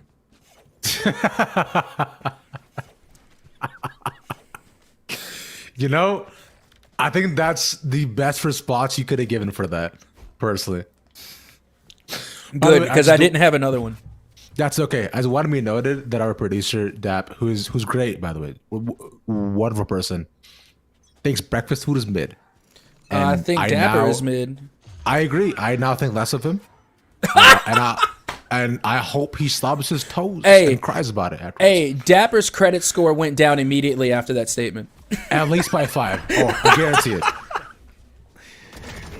Oh, now he's going back and saying breakfast burritos are great, which, you know, that still counts as breakfast. So, yeah. Meanwhile, I lost trying to be as good as breakfast burritos as they find some eliminations here in the mid. Breakfast burritos, to be fair, are mid. You're mid! Oh my god, stop. You're triggering me live right now. I don't want a burrito for breakfast. I want a sandwich. I want pancakes. I want waffles.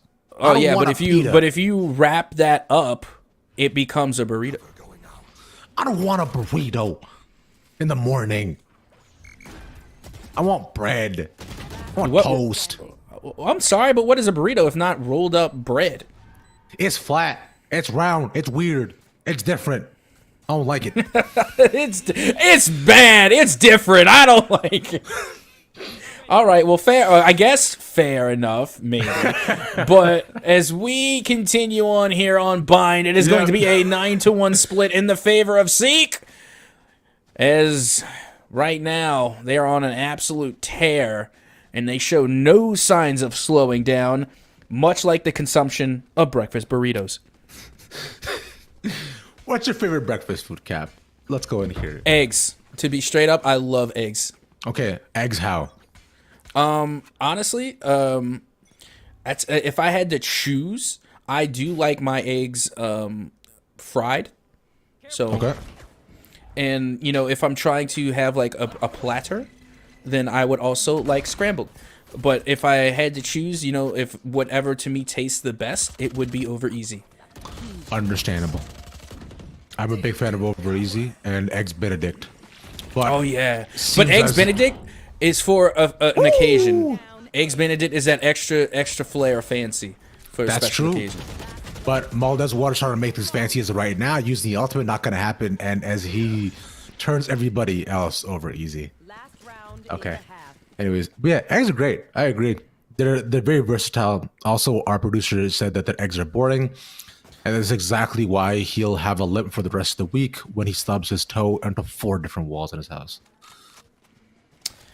Well, let's just clarify what our producer is saying. Is they say that eggs are boring, but what they mean is that the eggs that they make are boring. Let's True. keep it a $1.50. That probably can't cook. That's why. Yeah, and you know what? That's a problem. People that can't cook hate. They just can't. They can't let other people cook. Yeah. You know what I mean? So guess what? I mean, you just told us that you can't cook. Thank you for letting us know that. I bet 2 order chicken fingers and fries. Restaurant. Yep, the chicken tendies. Anyways, for this smoke right around the corners, the top. Hide. Oh, quickly in a 5v6. North Mac have a rise in the cabbages. Never mind. That's all done. Cool. I was waiting to see Mosh explode. I love Mosh. Because the thing about it is that it's like a one hit, right? Like every time it explodes, it's a one hit. It has elimination potential, but it acts more as a deterrent than anything else. So like people don't stand in it. They're not going to stand in the middle of the mosh. They're going to GTFO. It's not a molly. It doesn't deal immediate damage. You have to wait for the time to tick down until finally it explodes. So if anything, it just gives you a more kind of layer of control. But I guess it can also buy you time off the spike as well. So whenever it does actually explode, I like to see it because it's something that we usually don't get to see as often. That much fun. I still have not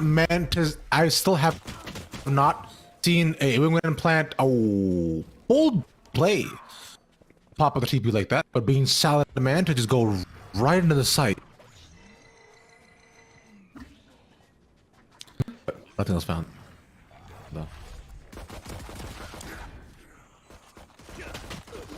Yep, bench 3 plates does get dealt with. Meanwhile, you got Bean Salad Man able to come through with some eliminations, as well as Capri Sun. Capri Sun, again, just full battle stage mode right now for Seek. They've been popping off nonstop. And you know what? I think we haven't been seeing a lot of the Wingman plants is because you have to pair it with a smoke.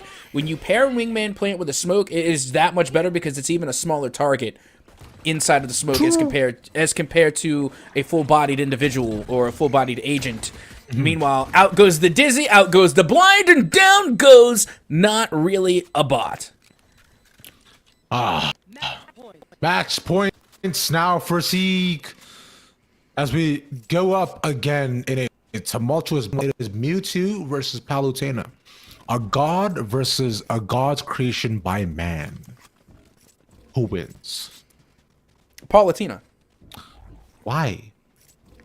Because at least for me, I prefer characters that are a little bit more balanced, and Mewtwo is just too much of a glass cannon. Like it's unreliable, it's not consistent, and you really have to play perfectly in order to make Mewtwo effective. Whereas when you're playing with Palutena, they have so much control and they create so much spacing. There's room for error. Whereas Mewtwo, you do not have that room for error. I realized Mewtwo was so light. I'm learning so much as the days go along, but instead, just straight walk through for the rain now. Bean Salad Boy. Let's take 2 there. I apologize for just making a joke about your name. Keep telling, man. I'm sure you're great. I'm sorry. Don't hurt me. But match point. Seek. With 1 more person left. It's not really a bot. Close things out. Well, it's interesting that you mentioned Bean Salad Man, because did you know that beans are breakfast food in the UK? I did, and it's atrocious. Geez, gee whiz, you went okay, going straight to their throat on that one. I mean, I was gonna, be a little bit more casual about it, but no. Ravish says no beans for breakfast. Look, man, look, I get it's a meme, but I've had the beans before, and they're sweet. Why are the beans sweet? I honestly Why do you don't have know. sweet beans? I couldn't tell you. I'm not that guy. But what I can tell you is that we are well and underway here in game number 1 on Icebox between Providence and Yeah. Audrey Kell. And Audrey And Kell, why are they on bread? Anyways, yeah, it's in my defense, actually in their defense, I put everything on bread. what? Fair enough. It is a good condenser, but Wingle take the first on the side of Audrey Cal. Providence with a response. Make it 3v3 on top of the site, but does this waiting to pop off like all the others? Answer so far is yes. Yeah, now as you can see, the clock continuing to tick away here. Not a lot of time left to plant the spike. As you can see, Anime still holding on to get yet another elimination. No time left on the clock. If they can just hold on to this life, they will get a victory. As now they do clutch out the dub, and why not get an elimination for the road? One word or another. I also wanted to call out our producer as well, who says that the full English breakfast is to die for. I mean, bacon, sausage, eggs, hash browns, baked beans, toast, and fried tomato. Ooh, You ever thought about tomato. bro? Y'all just casually consume just like 5,000 calories in the morning. Just sit down. You're like, all right, I'm gonna make sure to take everything I need in one day. Also, once again, fried tomato are yucky and stinky. You're yucky and sticky. Fried tomatoes actually really good. No, they're not, bro. Tomatoes are basically water.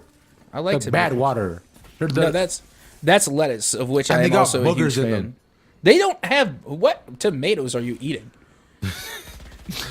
It's like the middle tomatoes is the book. Anyways, look.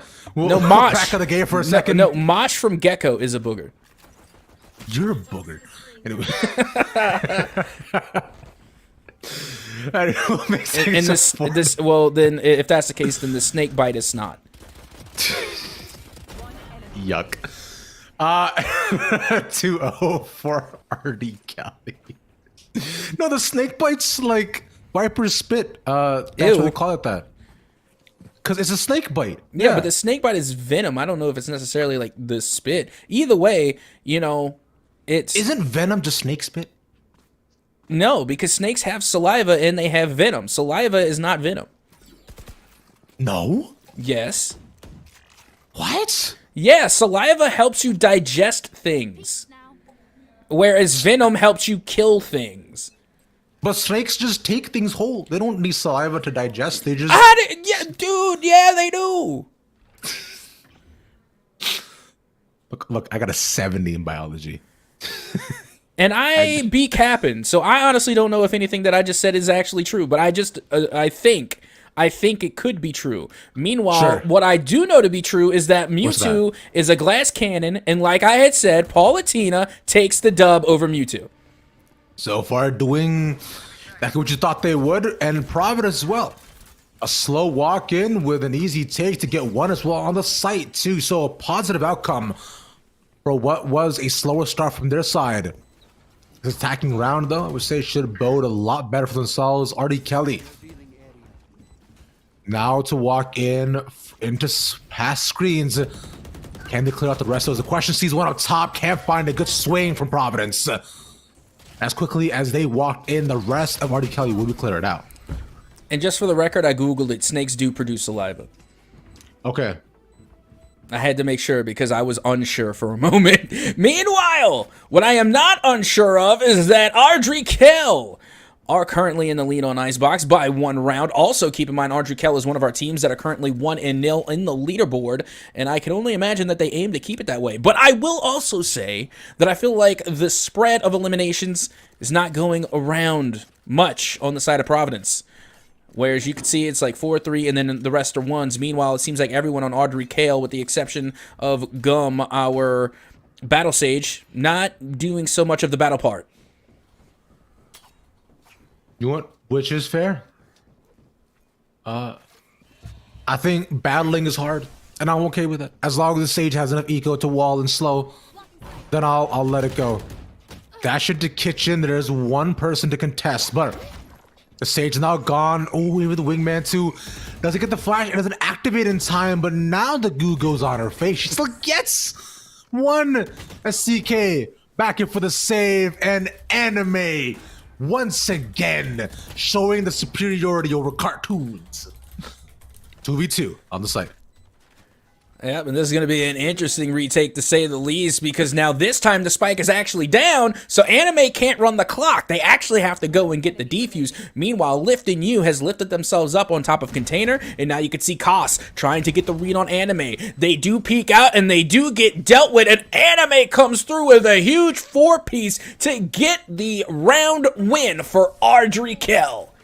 How long before we make the joke, Cap? How long, you think? Which joke? How were you ever a Vine connoisseur?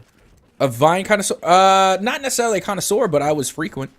Okay, all right. I mean, like, I'm assuming you've heard the iconic line about the inclusion of God in anime. Oh yeah. There you go. Yes. All right, cool.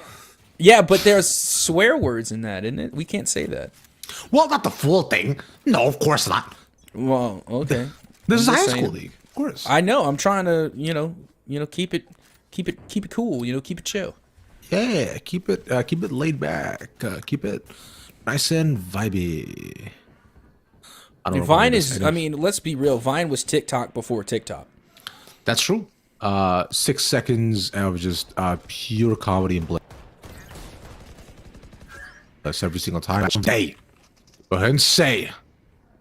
Takes Kelly getting a bit overpowered. Unfortunately, not able to play far back. They've lost 1 on the initial combat every time as things have gone on. Viper's Pit as she expands her domain on the A. And you see, this is why Viper is so viable on Icebox and also on Breeze as well. And it's also one of the many reasons why Viper is one of my favorite agents, just because of her aesthetic, for one, but also her ability to take control of a site, especially when you get the plant down and you have to do all that you can to confirm the plant. And literally, just the entire site has been taken away, but Anime does come through with a huge elimination, getting rid of the Viper's Pit, and now it's a 2v1. Koss, again, the lone player standing, trying to solidify this plant. As you can see, the audio cue does go underway, and a blind fire through the smoke. Koss able to land the shot and get the final elimination onto Anime. You cannot get more clutch than Koss.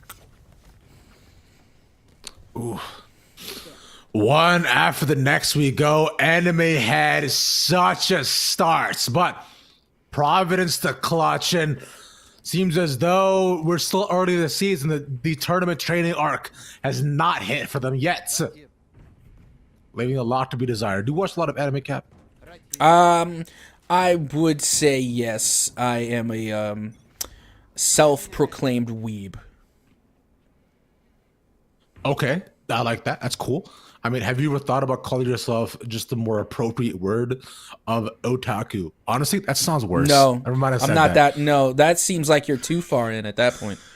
At least with weeb, you can go back.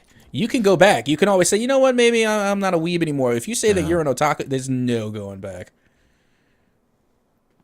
Fair enough. And for me, there's no going back.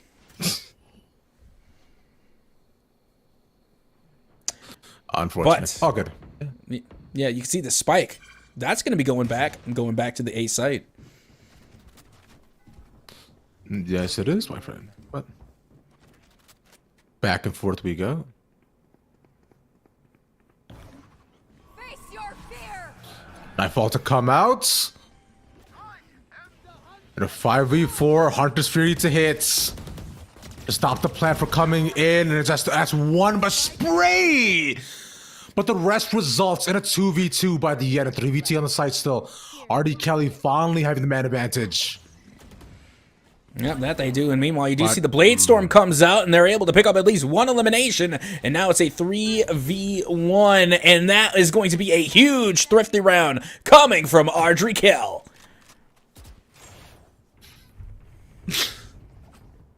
Ardry Kelly finally 2 rounds in a row send Providence over to a save round. They still did manage to save, still did manage to at least get a phantom with their hands, but either way, it'll leave them with a couple of options being thrust on their side alongside the Viper's Pit. Wingle can also just pop that early to cut off any site as an option, but they're holding by mid instead. Yeah, that they are, and they have a huge advantage given that the economy is well and on their side, as well as the full buy coming from the Shields and the Vandals. So they should be able to come out with a pretty successful hold here on the A site as well, considering that the Viper's Pit and the majority of the ults are no longer in Providence's favor, as now you can hear the spike will be going down, and it does get confirmed on A. V5 all still alive. The first time we managed to see this, but the close corners need to be closed out first. And they do so really. Artie Kelly, decisive and concise was that round. Beautifully entering in, double playing on each single angle, and managing to immediately remove all the offense that was there. And now you can see it will be a flawless victory for Ardrey Kellis after they just came off of a thrifty. And I'll be honest, the thrifty rounds are my favorite rounds without a doubt, showing how well that a lot of these teams can do so much with so little and still come out with huge wins. And now they have themselves a 3-round lead over Providence. Actually, does make sense that it would. I mean, for Providence right now, though, they managed to get the spike down pretty effectively every single time. And after going to A almost 6 rounds in a row, there's finally a change up. And they're going to be instead with the mid set up from Keiki. But that smoke expires right now, so they can't actually enter through. And Cass gets taken down.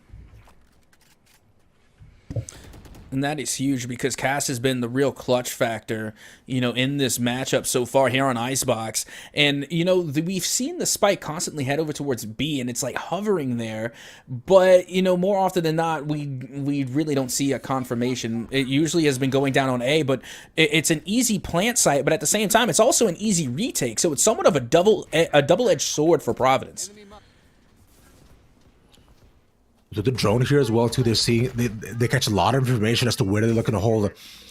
And again, we're seeing just the close corners they're put down. Oh, lucky shot on the thresh, but there's far too much contentions to be able to try to stop CK from being able to get more lockdown now put out and more delayed tactics.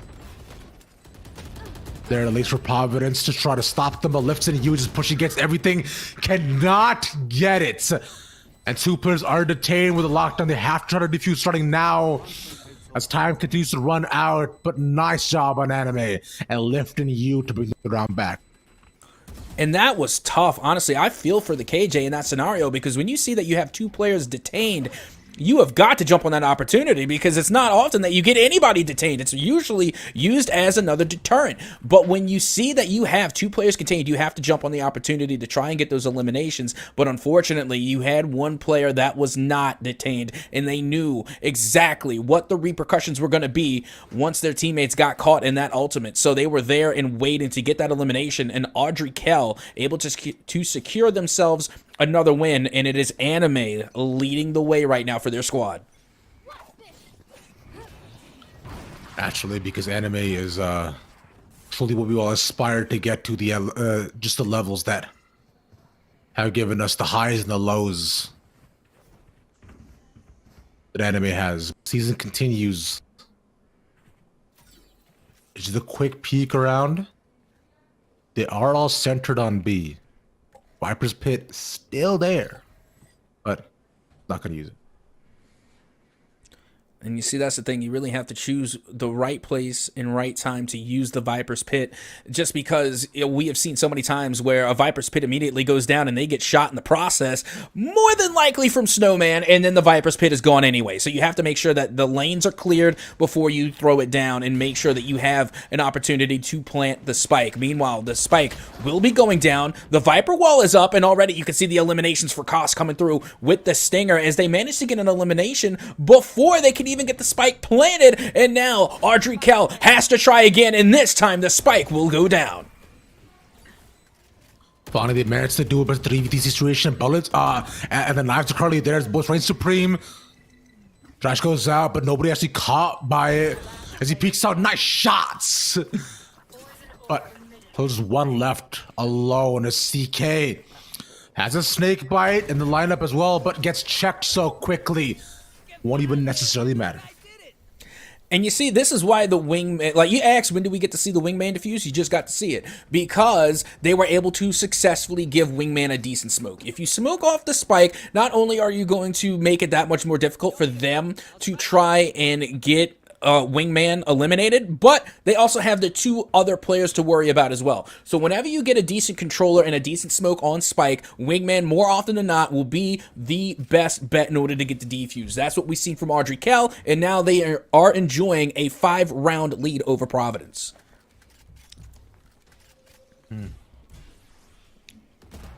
Providence had a solid first start too. They saw, as soon as some of the attacking runs didn't manage to happen, but Artie Kelly, I just made a run for it too. This wall as well has made things a little bit more tough. Unfortunately, is you cannot squeeze through, but there are enough gaps that you can at least garner some info. But from there, you can't necessarily surmise if anybody's holding by kitchen, which if we look at the minimap, there's not. And now we're heading back over towards the A site, which is where it seems to be the concentration for Providence. And, you know, again, this is another place where they have tried time and time again and found little success. Meanwhile, the Viper's Pit does go out, and the big bonus to that is that it makes this op all but null and void here on the A site. Face your fear. It's a 4v4, and I feel like a lot of info garnered from that, but they're going to have to find a way to ensure that they all don't get cornered, that they are holding, are going to be based on pure contact only. Nice, but left in you a bit more than the Lance. Standing. Some nice shots because I've managed to stay alive and on Black Adam.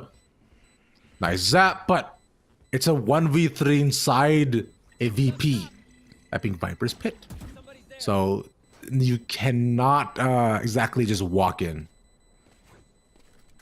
Oh, absolutely not. And, you know, that's when we were mentioning earlier, the right place and the right time to use the Viper's Pit, that was it. Executed perfectly coming from the side of Providence, and for the first time in a while, they are able to answer back against Audrey Kell and now put themselves within 4 rounds of trying to equalize. But when you're looking at the long run here, you're still playing within that first half. So best case scenario, you're going to be leaving the first half bare minimum at a 7-5 split. So hopefully Providence will be able to answer back successfully in these next 2 rounds.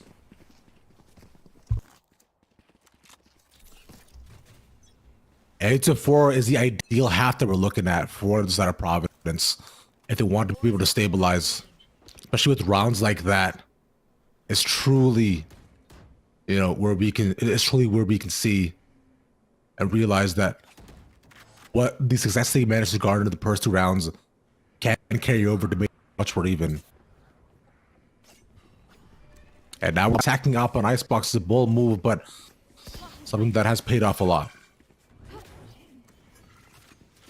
And that was definitely paid off so far, and it couldn't be in better hands along with the Jet. Meanwhile, you do hear the Empress does get popped as well, and Gum able to find at least 1 elimination as the spike does go down, and now the retake is underway from Audrey Kell as they get yet another elimination onto Koss, getting rid of the Empress. With that being gone as well, it was such a threat for what they were up against. Artie Kelly want to be able to try to go down, gonna use the Viper's Pit to try to get the wingman the defuse, as that's currently happening right now. And all the way up we go. The little homie did it.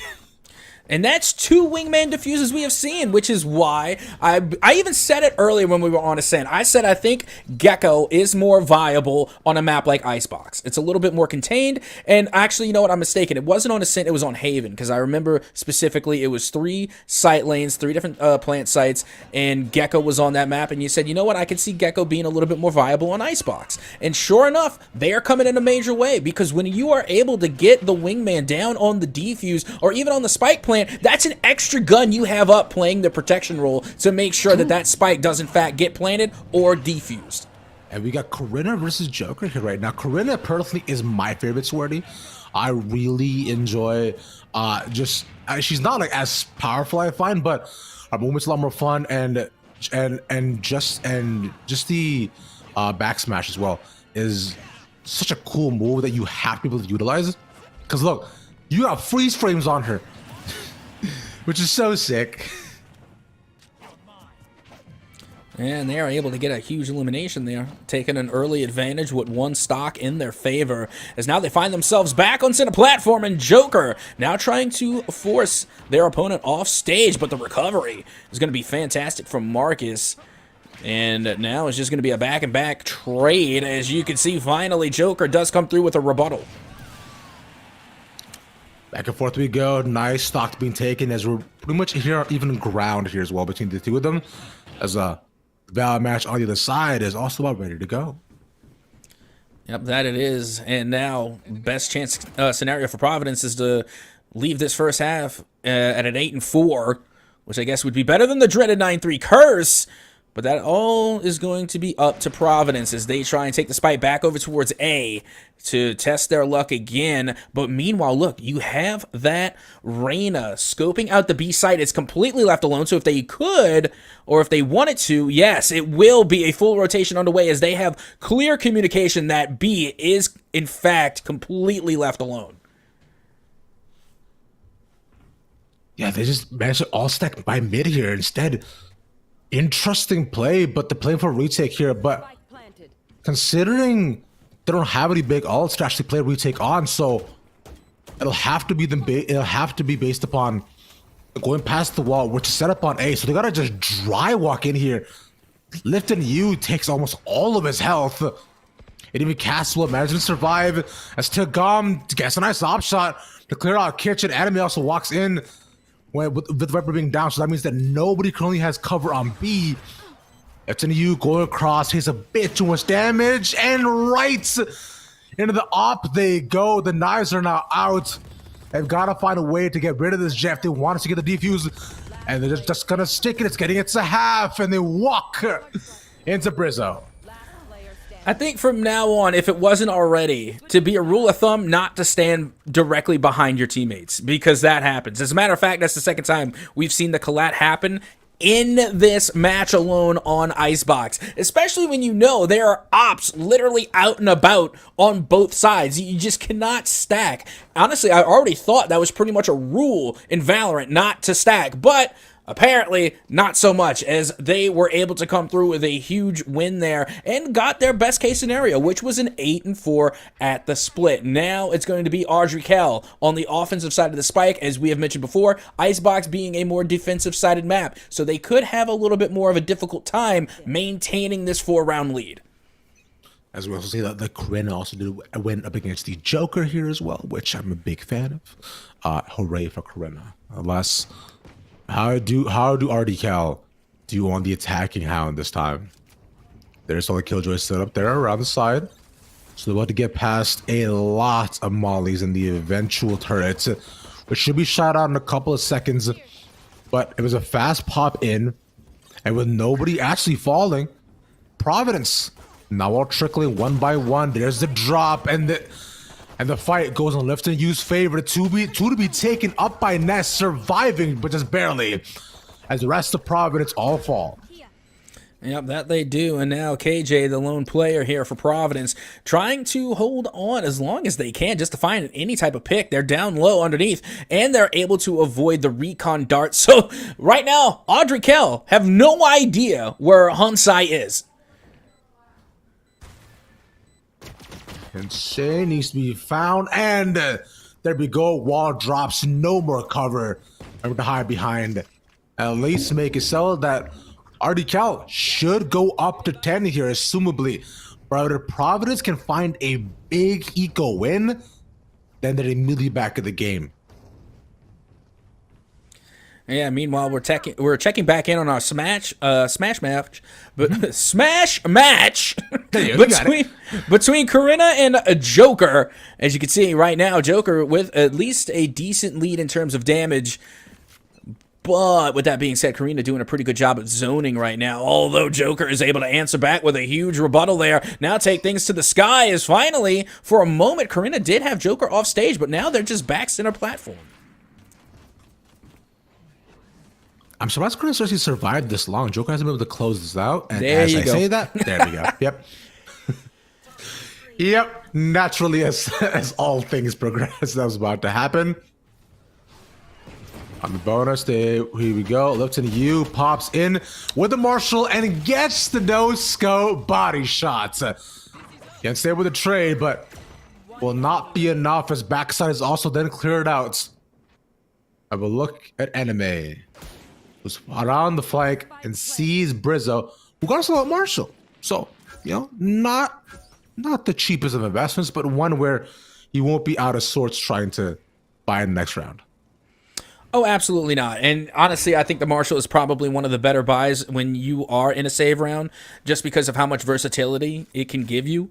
And we've already seen huge plays being made once the Marshall is in the right hands. So again, not a bad purchase whatsoever, but it's not going to be enough to go into this 1v4 retake. The best case scenario, you know, maybe Brizzo can find an exit frag, but with the way that Audrey Kell is currently rotating, that's not going to happen. Nah, yeah, they're definitely just gonna take a loss bonus here. Don't want to give any more auto orbs, and you go over to Artie Kelly to potentially put them on more even footing. As we pop on in to a 10-4 as was expected, but last time this happened, it was Providence with guns who took 2 in a row right away. I will say if they can recreate that exact same situation. Because the buy, if you're looking at it, right, it's not great. Spectres, Stingers, 1 Vandal, but not much to really contend against. But this is usually what we see, you know, when we're looking at these halves. You know, they're not going to come out with the full buy. You know, they're going to force buy, if anything. You know, somewhat of a half purchase. So that way, when they come back next round, they should have their full buy, and then that's when we have the rifle round. Meanwhile, this is an opportunity for Providence just to try and get another round on the board, as the spike is going to once again head towards A.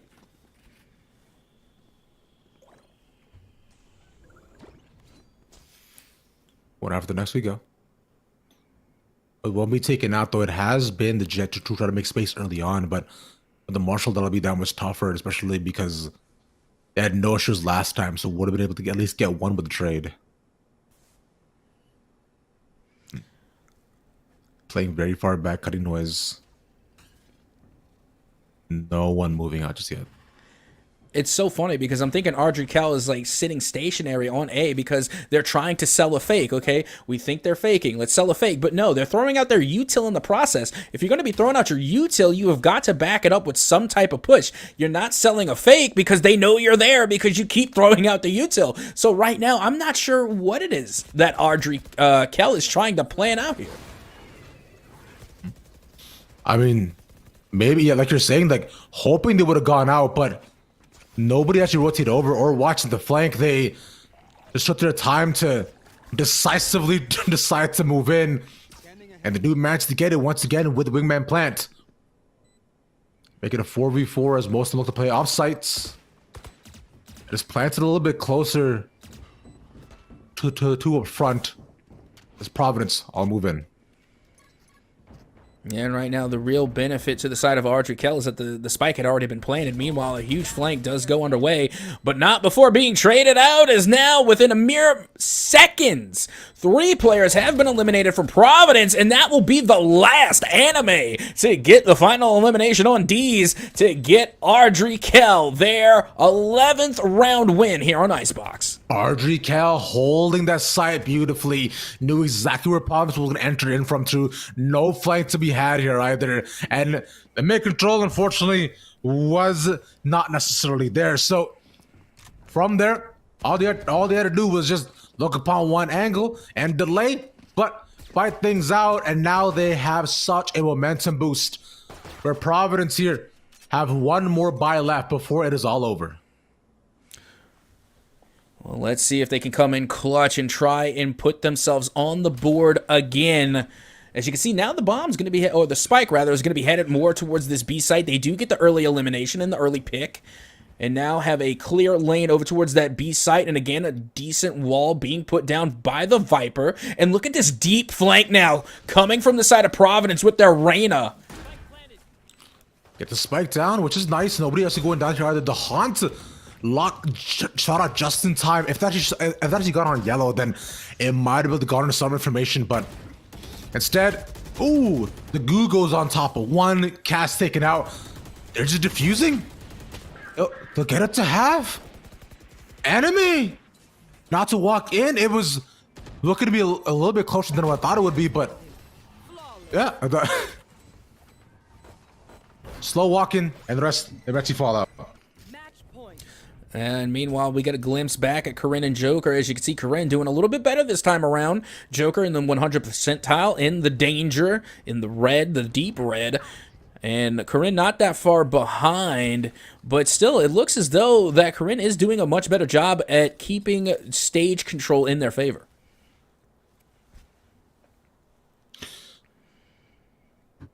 This is it right for now, Cap.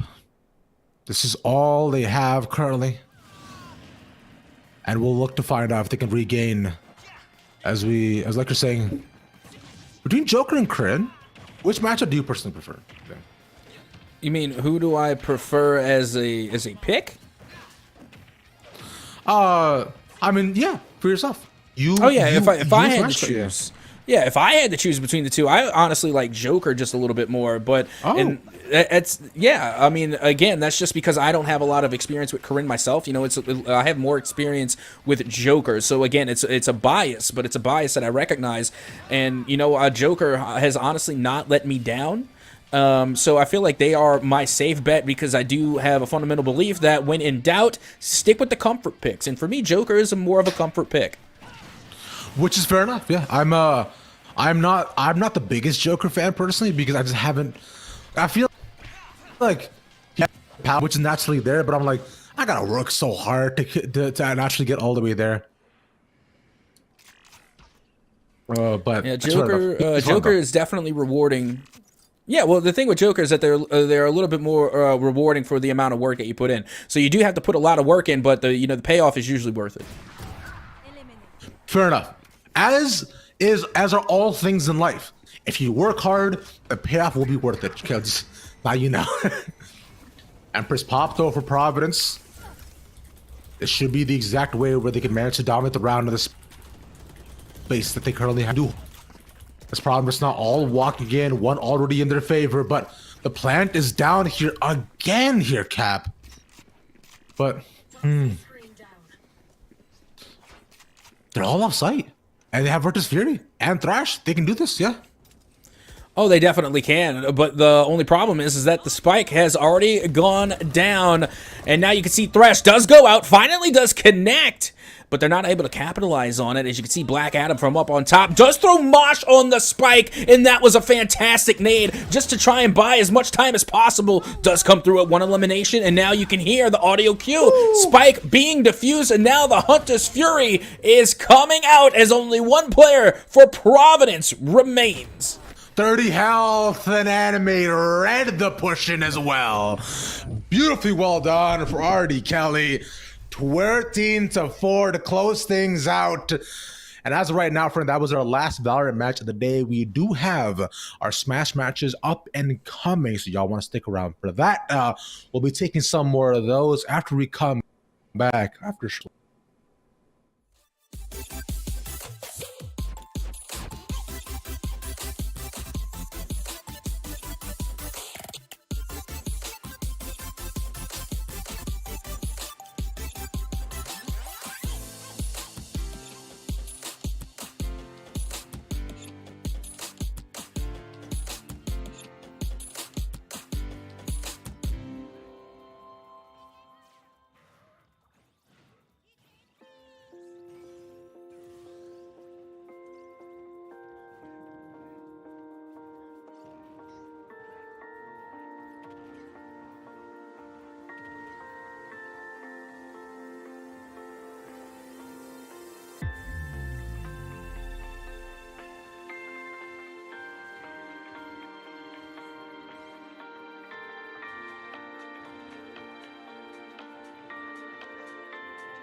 Hey, welcome back. What's up? We're in front of the game. It's Smash. It's Rav and Cat. All right. Yep, that's right. We're right back and in the thick of it here. We got Palutena going up against Joker, and we just got to watch Joker take on Cloud and come out victorious. But now let's see how one of the best zoners in Smash favor against Joker. Indeed, my friend. Let's find out. Palutena has been an absolute demon on the ladder. So, but can they stand up to the joke from Persona 5? That's by the way, do you never played Persona 5, right? Have you, Kat? I have not played any of the Personas, actually. Okay. I wouldn't have expected you to. Are you a big RPG guy at all? Oh, what? I love RPGs. I just haven't played many JRPGs outside of Final Fantasy. And yeah, I mean, I don't know if you consider Kingdom Hearts any type of JRPG, but I know it's fine. No. Yeah, I didn't either, but still, it contains characters inspired and including those from Final Fantasy. Fair enough, yeah. I played a single Final Fantasy in my entire life, so. Yep, well, now we're even. Yeah. One thing that's not even, though, is that one stock early that went the way of Joker by an unfortunate drop. They couldn't recover, and now that advantage might give them the victory here in this next round. As you can see, right now, Blushy, playing as Joker, has a pretty substantial lead over this Palutena pick.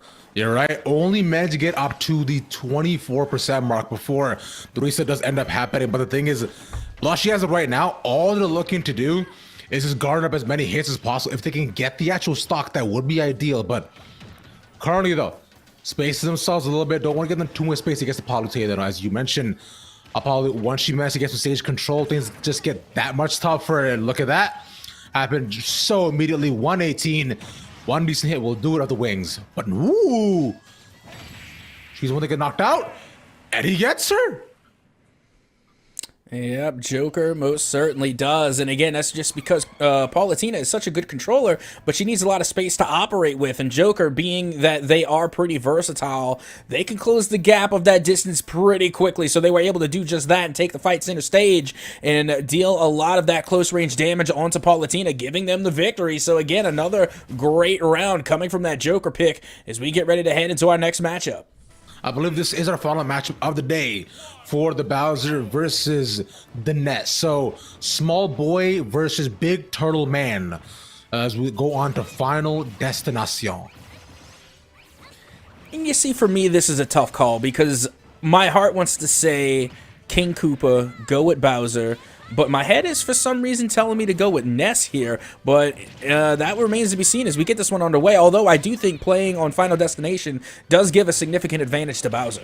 Oh, 100% it does too, because as you just saw, the fire as well should be a huge way for that you can zone and keep Ness at.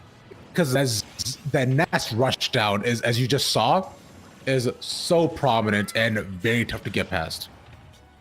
Oh, absolutely. Meanwhile, you can see Ness try to take this fight back to center stage, and Bowser is just literally smacking Ness all over this map. And now here comes the down air, and it does connect, and that will be one stock off of Ness here.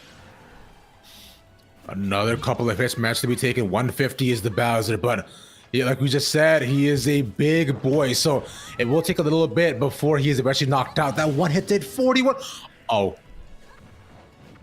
Whoopsies. Oh, that was fun.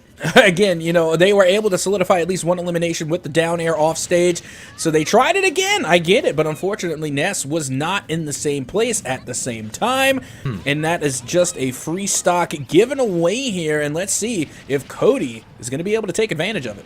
So far, it's not really happening, unfortunately, as he's up to 121 and in very much in kill range as well, hoping to get as much damage down as possible, but it is about, will not necessarily matter, wanting one more hit. The grab not going to land, but so Cody doing his damnedest to be able to just zone them backwards. Once again, one hit range.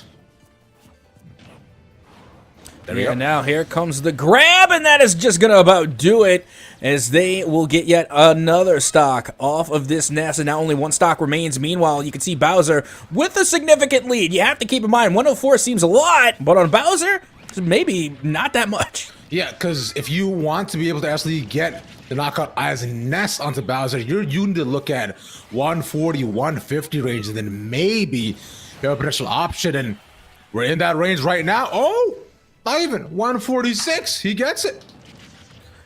Well, there you have it, and now we're nearly back even. You know, that 50 percentile between Ness and Bowser can be huge, and now it's only growing. As you can see, that Idis is doing a pretty good job of keeping their distance away from Ness when they need to, but at the same time are able to counter so often with these moves like that turtle shell move, as well as the flamethrower, which now comes out on the edge guard, and already Ness is up to over 100%. Another grab. We should be able to do it right from here, but Ness, who knows that they are in kill range, and that space should be able to show exactly that. Walks right into the Bowser. Good little knockout, too. The freeze barely does not hit, but now Bowser themselves in range of getting knocked out. Ness could do it.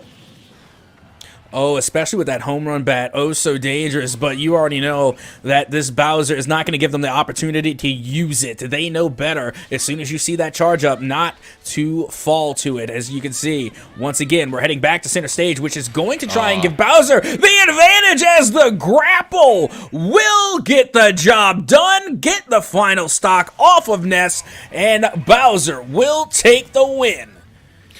Bowser with a clean pop off there by the end. And now, as he looks to equalize more and more things here, I think with this, there should be a run back of this match, right? It's just to be able to see what Rocky and Garrett, you got to show up for us. Yeah, because this is the final match, but you got to secure the 2-0 here first within the crew battle that we got. Yep, and here we are, round number 2 between these two. Let's see if Garinger will be able to answer back against Rocky River. As unfortunately, It looks like Ness missed their recovery, and once again, we see a stock just kind of given away. That's a tough start, right? When you already had a tough battle on their own, especially up against an opponent like Bowser, who can just stock you at this point, because the advantage that he does currently have with a quick knockout. So, Garinger looking to pick up the pieces and make up for lost ground, what they didn't have, and he's just getting bounced around. Yeah, that they are. Meanwhile, once again, Bowser trying to use that down air in order to deal a significant amount of damage. But right now, Bowser is on the receiving end of all this damage, and I don't think they can recover, as that will be the first stock now off of Idis. But I'm not sure what happened there, as that, again, felt like kind of a stock given away by Garinger. And again, I think Cody didn't have his second jump, and past that to the the electricity as well didn't go in the right direction again, and not to propel them towards the edge. So just unfortunate happenstance. It's actually just it. And right now you can see Idis really coming through with a lot of these counterattacks, but it seems as though Cody is starting to time them so that way they can come through with some huge rebuttals. But again, another failed recovery will give a stock away, and now Garinger will come out on top in round 2. Happening, man. I honestly couldn't tell you, because right now, I don't know. Right now, I gotta say, offstage is the MVP. That's where all the eliminations are coming from right now. Yep, literally, yeah, almost a 2-0, but yep, I guess here we are again on a gentleman's PS2 to close things out. You know, I Garinger Rocky River just really wanted to go for the full BO3. Maybe that's why. Maybe they just wanted to force the Pokemon Stadium 2 map, and maybe that's what it's all about. You know, take it to this map that has really been the place in Smash where you settle disputes. That is 100% true. PS2 is where friends are born, rivalries are made, and I lose every single time. Kid can freeze, nothing, not to land, but still, just take it off stage again. Oh, a little bit short, and now Bowser looking for the grab. It's okay. Yeah, dude, off stage, king. Yeah, right now the recoveries are a little questionable coming out for both sides, but no love lost here for the Ness or for Garinger. As you can see, they are able to recover in the stock, and once again, we are even at 2 stock apiece. Here we go, right? Ida's still, managing to do so much damage. I truly can't tell who's going to win this game, or the stock even, until one of them goes off stage. It does seem that way, because whoever it seems to go off stage first is usually the one that falls, because the recovery necessarily isn't there. I will say, though, I do think Ness has a better offstage presence than Bowser, but with that being said, there's just been so many mistakes being made on both sides, it's hard to tell, but we find ourselves once again at 1 stock apiece remaining in this matchup for the last match of the night. Back and forth we go. I still can't believe how even it is when things just seem so one-sided for a while, but nonetheless, who will take it? Who shall rise? Is it gonna be Garinger, Rocky River? Goes up top, gets the fire, the follow through, and down to the other side of the stage we go, but a lot of damage once again. Cody knocked off the other side, and we are in dangerous levels, but recovers well. But does he do it again? Yes, he does. Breaks it. Oh, both of them just miss.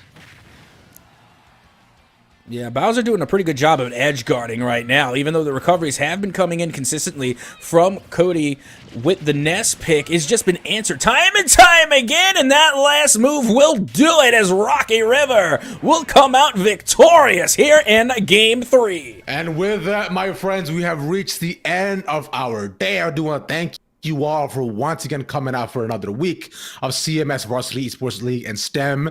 So, and I appreciate y'all for joining us. Appreciate Cap for once again being by my side. And of course, big thank you to production and our observers for doing a great job and all of our TOs. We'll see you all next week. I've been Ravish, supposed to Ravish me on the internet. Y'all have a good night. Peace.